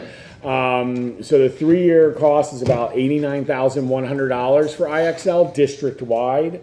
And again, so that's 1,650 licenses across the district. The building budgets all currently pay for that out of their own individual budgets based on the number of grade levels within each building. If you look at the 2-year quote, I think it's about 56,000 for 2 years, 59,400, which again is exactly 2/3 of the cost that we see with the 89,100. We do see a price increase when we go down to the year 1 quote. We've done a lot of work to get this entire district working off of one platform, using one tool, using one data source so that we can, between buildings, have communication. So there is certainly no desire here on any of our parts in any normal environment to say, oh, wow, it's time to change horses, right? I mean, we were very much midstream in making some significant strides and changes within the district in terms of the way that we operate around data-based decision-making and around these types of data tools that we know are aligned to our state assessments and some of these other ways that we're measuring our success. This conversation came in 2 parts, really, and one of them is currently ongoing. The other one is, I don't know, Scott may be seeing things in a way that it never comes to be. But one part came from, I know Mr. Williams had referenced being at Lehigh University School Study Council. We were there again recently. The highlight throughout the course of this year, the theme throughout the course of this year was AI in education. So we've really been engaged in a lot of conversations with local districts and with others from around the country who are participating in that conversation about how AI is shaping education currently and will continue to shape education. I promise I'll try to be fast here. I know it's late in the night, but what I will say is that what we found in this last one was a comment from a vendor, from someone who was creating a product which essentially is a one-to-one tutor with every single student. You load up data. You can load up their performance data. You can load up curriculum data. You can load up ongoing data as they're going through, and it will provide back to the teacher data. It will engage the students in conversations like a one-on-one tutor that will scaffold up until they learn the material. And then the cooler part, like a one-to-one tutor, it will then, knowing that student, recognizing that student's interest, actually try to continue to scaffold up and say like, hey, listen, I noticed you really got this Pythagorean theorem thing when we were talking about kicking a soccer ball down the field. And then try to take that to that next step to continue to advance that learning. That's what we saw. That's not what we have. That's not what we're likely to have in any immediate future, but that's what's being designed out there. And so the question came up, how would you approach engaging with your company as a vendor with a contract? And he said, I would never invest more than a year in my company right now. He said, I mean, you can get these multi-year contracts oftentimes in education, but if I advise you to pay for 3 years of my product, not knowing whether or not I'm going to keep up with everyone else who's out there currently trying to create this next tool that really is going to facilitate a teacher operating in a more tutor-like fashion with students, I can't advise you to spend more than a year at a time. So we brought this back and we had a little bit of a conversation about how do we want to approach these contracts. We just did one for ELA last year, right? We just signed on for a 6-year contract. I stand by that one, though. I don't think literacy is going to change. We need to teach kids to read if they're ever going to interact with any of this stuff, right? But there are other things that are coming up, perhaps even math being one of them, right, where we may see that shift over time. I'm laying the framework right now for, I think, a longer conversation as we approach each of these. My job's much easier if we sign 6-year contracts all the time. But I think it's much more interesting and it's going to be much more successful if we're kind of more critical right now at a time period where so much is cascading so quickly, so much is changing so quickly. So I am looking for guidance on this, and I'll tell you the other part that's coming up with IXL is we did just purchase a new ELA program, which for the first year, and I know Mr. Schneider and Peters have been considering whether or not to purchase Boost, but comes with a practice component that is aligned to the curriculum and also does provide the type of practice that we would see in an IXL. It does also, through DIBELS 8, provide us with really great benchmarking data throughout the year that's appropriate for that level. I think for ELA, as we move up towards Slatington, that may look different, and it's certainly going to look different as we talk up towards the high school. We're probably a couple of years out from a major shift in this, but we're about a year and a half out, not even a year and a half, I guess about a year out from actually making a purchase related to math. Math presentations happened last week. Every single one of the programs we're looking at has really robust data and assessment tools tied directly into them, which look very much like the type of product we would see in an IXL, as well as practice opportunities that, again, are aligned to the curricular objectives as well that they'll be learning in the classroom. So I do think that we're going to continue to have these types of conversations about how long do we really want to sign on. I think as a building, admin team, I mean, we're really looking at it. We don't expect that this isn't changing next year, right? So just signing a 1-year contract may not make much sense. Signing a 2-year contract that comes at the same cost as the 3-year contract per year, that might make sense. And signing a 3-year contract would give us what is historically required to make changes in education, which is several years of steering a fleet in a new direction, which can be really challenging. And we've got the fleet going in a direction that we really want them to be going right now with IXL. So these are really hard decisions, and I think that, you know, there will be a variety of recommendations. I think that because it's a potentially $90,000 decision, I wanted to bring this one here first and immediately because we need to renew with IXL, and we will need to renew for next year. It would be a disservice to our teachers, our students, our entire system to do anything that pulls the carpet out on what's been a lot of really great progress. But I think the question. Scott, 1 year was what, 31,000 a year? Correct. Yeah, your 2 years was how much? 59.4. 59, and the 3 year was how much? It's close, but again, when you see building budgets and you see what people are, they're also tight. I know as a district sometimes we're dealing with like very large numbers because we deal with things like staffing, transportation, food service. But you know, I mean, when we're talking about building principles and things like that, the conversation gets a little bit tighter. And I personally would not want to lock them into let's say 3, 4, 5 years on something when that could leave us pretty hamstrung to pivot if a change does need to occur in 3 years. So you're right, it's about $3,400 difference between 1 year and 3 year, but that does add up. I mean, it's substantial to us, I think. Okay. Do you feel good with a 3 year? I mean, with this program, like, do you feel like we could get our money's worth in the 3 years, and if change needed to happen, that 3 years, we could work towards a change? I mean, should we say, let's do 2 years? Are you feeling like, you know, maybe in 2 years there will be something better, you know? Yeah, so I think what you might be asking of me is a little bit more crystal ball gazing than I'm actually good at. I think I'm pretty good at seeing trends. I think that right now, if I said 3 years, I would worry that I was putting us in the hole for another $30,000 that we then would not be able to reallocate elsewhere. Oh, that's a good I think that if we went 1 year, then we're probably going to cost ourselves some money because I think we're going to need at least that second year. So my instinct is 2 years. It's the same cost per year as 3. Right. We don't and lock ourselves suppose in. we go 2 years, we're like, oh, we could use this another year yet. I mean, we would probably be coming back with close to the same numbers, maybe a little higher because of inflation Correct. and stuff. There's usually typically about a 10 to 12% increase per year, like year Okay. over year, just in base cost of these services. So you could anticipate that the savings that they demonstrate that we have by 2 years is based on this year's base cost, right? So we're buying 3 years at this year's cost. You could expect that to probably go up 10 to 15, 18% over a 2 year period. I think 2 years would be good. What's that?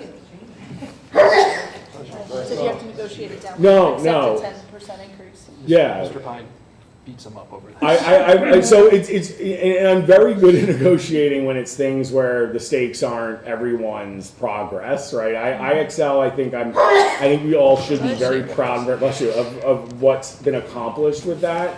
Not only in terms of just a tool, but in terms of the way that it's being used and the way that conversations are happening right now. So it's going to be a challenge to navigate a quick shift, but also society may not be waiting for us 3 years down the line, 4 years down the line to come up with another $30,000. It's not that big a difference, you know, it's like 59 as opposed to 62 for 2 years, you know, so, I mean, I can see you don't want to lock yourself in for 3, but if you want to go 1 or 2, I'd be comfortable with either one, you know, whatever you think. But you're saying I probably wouldn't want to lock myself into 3, but I don't care if you want to go 1, 2, that's, if you got to buy 2 at 31, that's 62, it's not a big deal, you know. It's not a huge difference, yeah. What's up? It's not a huge cost. No, that's not like, you know, 5 million or 17 million or something, so. Is there anyone else any other comments or thoughts in terms of this particular conversation? Like I said, knowing that we'll probably be having a lot of these conversations about particularly ed tech type products over the next couple of years. Well, you only can make a decision based on what you know today. So, you know, whatever you think, you're the one who's at these meetings, talking to these vendors, I think well more schooled than any of us in this room. I'm just going to go with what your recommendation would be. Okay. If there's nothing else, so then for the next 2 years, costs will stay completely stable as if they would have if we signed a 3-year contract. In that 3rd year, we may potentially see the increase that will be borne because we just didn't sign on for that 3rd year at one time. We might be with a whole different company then, or IXL might be gone, we might even use it, you know? So It's like- I will say this, so about a year and a half ago at a conference, talking with an IXL salesperson that we worked with, I asked her very candidly, like, where are you guys on AI? Like, where is it in the roadmap? They were nowhere at that point. They've done some stuff since then, and I told her, I said, you guys are dead. Like, if you can't have this conversation within the next couple of months, like, you're gonna have a lot of trouble at some point. So I do think, I'm not saying IXL is going to go away. I do hope that they adapt for their sake. Like, they're a company that a lot of districts rely on right now for stability, including us. But okay, so I appreciate your support in that, and I will continue to, like I said, push that conversation as we move through mass adoption and other things to make sure that we're being prudent with that. Anything else for education committee? I have a question unrelated to that. Yeah, go ahead. Refresh my memory as why we do not do baccalaureate. So that's not a, I'll take that one. That's not a why we do not, because we have, right, on and off throughout the years. This year, there was not enough interest from families and students that the pastoral association has said, not this year. And you know, just a reminder for that, that's not a school district decision. We're simply the host site for a baccalaureate. That's not a school district function. I knew there was a reason, I just didn't remember what it was. Thank you. You're welcome. Anything else? All right, we will close education committee meeting. And moving on to my favorite, policy. We'll see how favorite. A short policy. I'll go ahead and open. Charge. That's right. I'll open policy Yeah, and another turn it hour over of to Dale Dr. in charge. Sturger. Don't fill it. So we have a rather short policy committee agenda this evening. We have, I believe, 3 policies on for this evening. Our first one is policy 317, conduct and disciplinary procedures. This was last updated in 2019.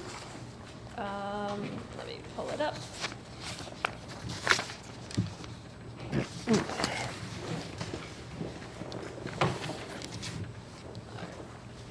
On page 2, you'll see that some language was stricken from the policy that was moved to later in the policy. In green, you'll see that it's included to reference the Code of Professional Practices and Conduct for Educators. Later on in number 7, it originally said breach of confidential information. It now specifies student, staff, or district information. Number 9 is just a quick striking of onto and rather than having that in there. Now it just says carrying or possessing a weapon. Next page, number 12 was taken out right below that. So that discusses that the district can address certain conduct if there's a nexus to the school. Right below that, this listed additional possibilities for discipline that weren't in there before, like reprimand, demotion, civil and legal remedies. Below that, that's the piece that was moved from earlier, now in green. The bottom, so the superintendent may initiate some sort of disciplinary action, but sometimes the state notifies the district of the disciplinary action, so that is referring to what's there. Next one is the update about how it's actually reported, and we can require that if somebody reports to us that there's a violation, we can actually ask them to get updated clearances. I believe that's it on that one. Any questions on that? Do we have the ability to move that one forward for Monday night's board meeting, for first reading? Yes. Okay. Next policy this evening is policy 320, freedom of speech by employees. This was last updated in 2015. It was actually a title change as well. It used to be called freedom of speech in non-school settings. It's now freedom of speech by employees. Overall, the policy was updated to reflect when employee has freedom of rights versus when a school district can actually respond to something that a teacher puts out there or an educator in any realm puts out there. So with the authority statement, it just says that this is a general statement to say that the board has this policy and can oversee freedom of speech by employees. Further down, it addresses the situations in which that nexus essentially exists, which describes when there's a disruption within the school environment. They removed number 1, 2, and 3, and they've updated to include the following. Impairing discipline by superiors or harmony among coworkers, having a detrimental impact on close working relationships requiring loyalty and confidence, impeding the performance of the duties of employees that conducted the speech, or interfering with the operations of the school district. So that's where it's been updated to, to where that nexus exists.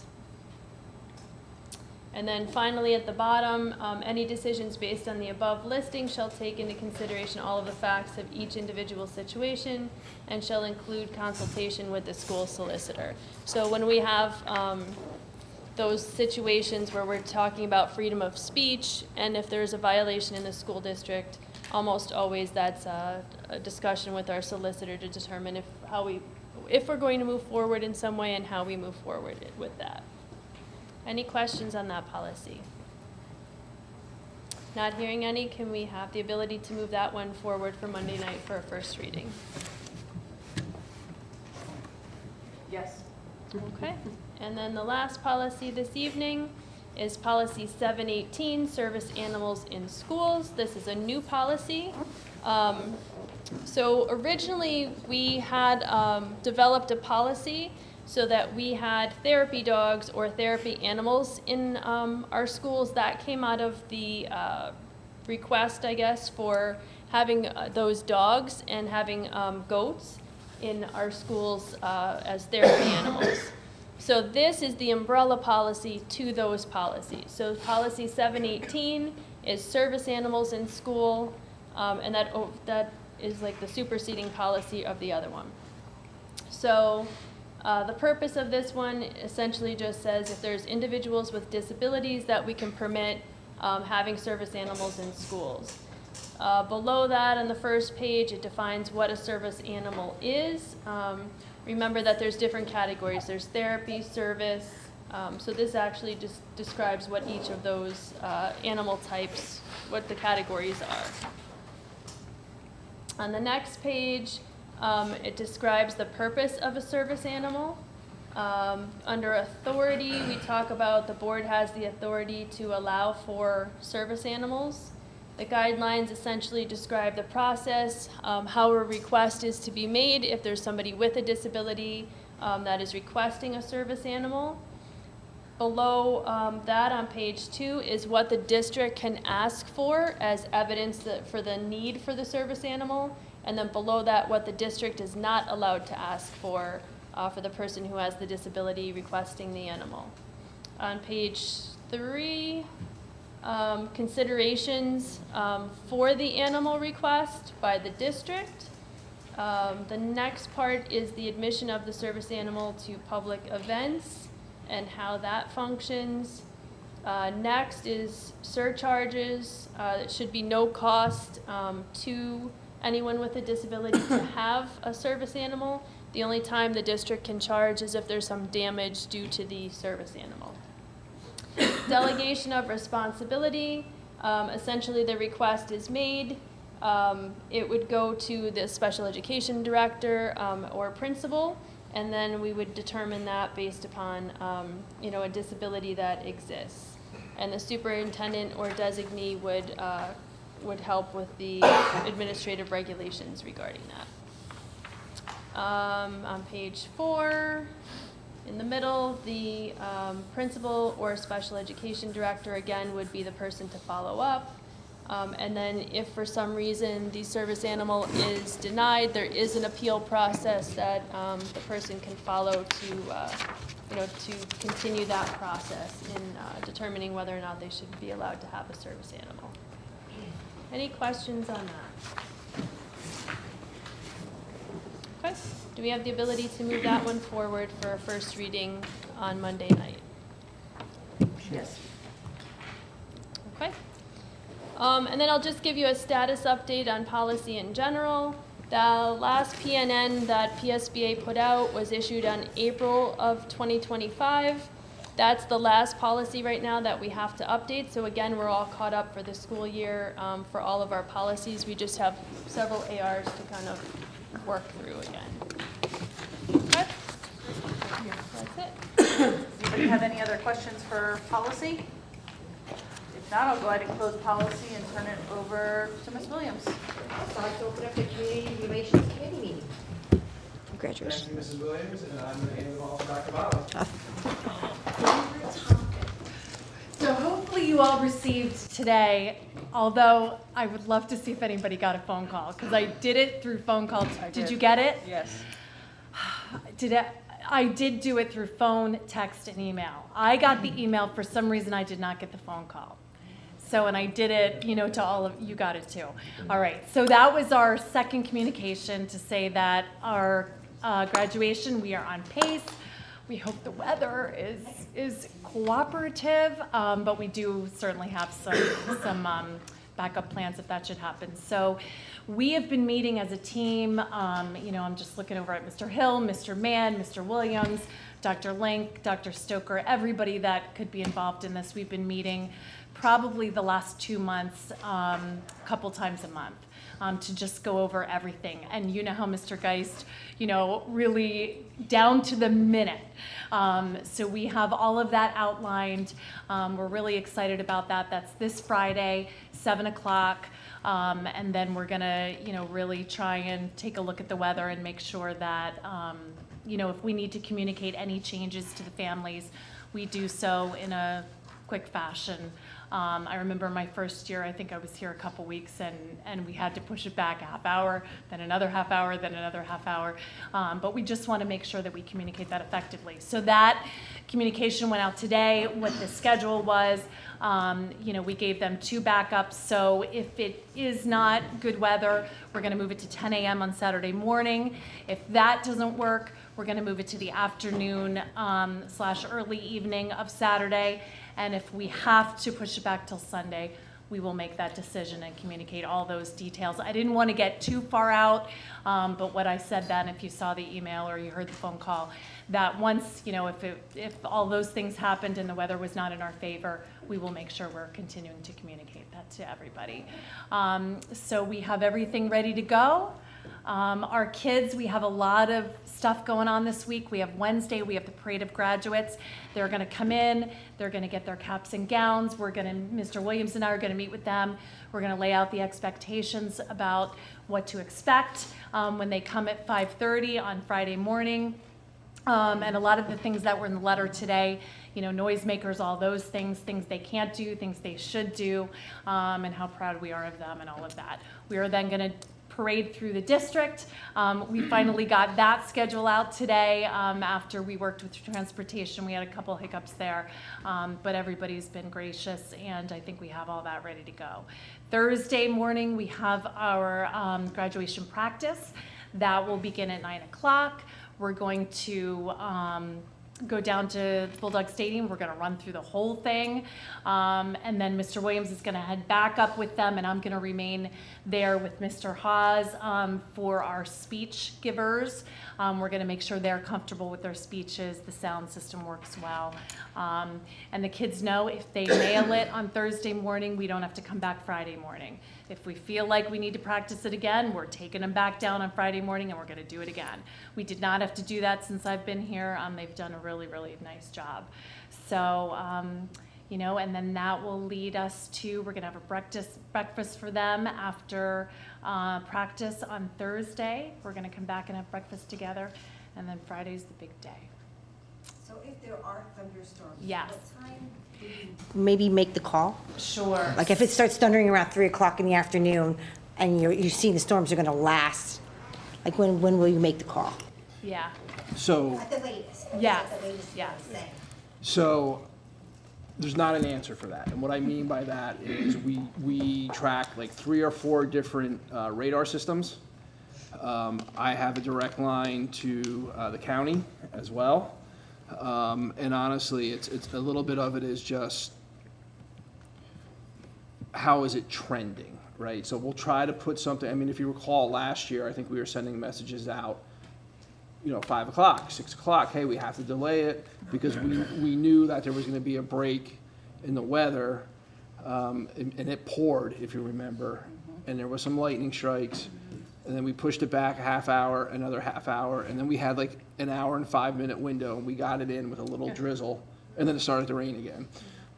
So we literally just kind of play it by ear, and we're gonna have to do the same thing then, Saturday morning, Saturday afternoon, Saturday evening, Sunday morning. Right now, it's about a 50% chance if you're checking the multi-day forecast, so. This decision is actually more difficult than, like a winter morning bad weather decision, because it's so important, right? So, do you want to talk a little bit, Dr. Stoker, can you put up our website, the homepage of our website? Oh, sure. I don't know what list I'm on, but I got an email, I did not get a text. A phone call, so that's the one I got. I got a phone call and an email. And I'm on, and I only got an email and a text, so I can't quite figure it. I will, yeah, and I'll talk to Dr. Link. I'll make sure that gets back out there again. The picture where it has the graduation announcement on the scroll. On the picture scroll. Go back, there you go. So I believe this went up today, but there's a live stream link there that they can click on where anybody on the internet can watch the graduation. Dr. Stoker shared that out as well. And then also there's a link there, if you click where it says parking directions, Dr. Stoker, there's an aerial view of kind of the directions that we always put out to guests that are coming. So all that information is also now available on the website. And then if you go back and click on the live stream one, I think it's actually on a countdown right now. So just kind of let you know, it says sign in to watch, but it's not like they have to have an account. There's no charge for this. This is a live streaming that we're doing free for the community and families. And that's it. That's it. Any questions about that? And if you think of anything, just call us at the high school. We're happy to answer anything. And thanks for all your support. Thank you. And that's all we had on the agenda for this evening, Mrs. Williams. Okay, I'm sorry. I'm out of here. I was packing my stuff. I was like, let's go home. Okay, let's close the meeting. Thank you, Angela.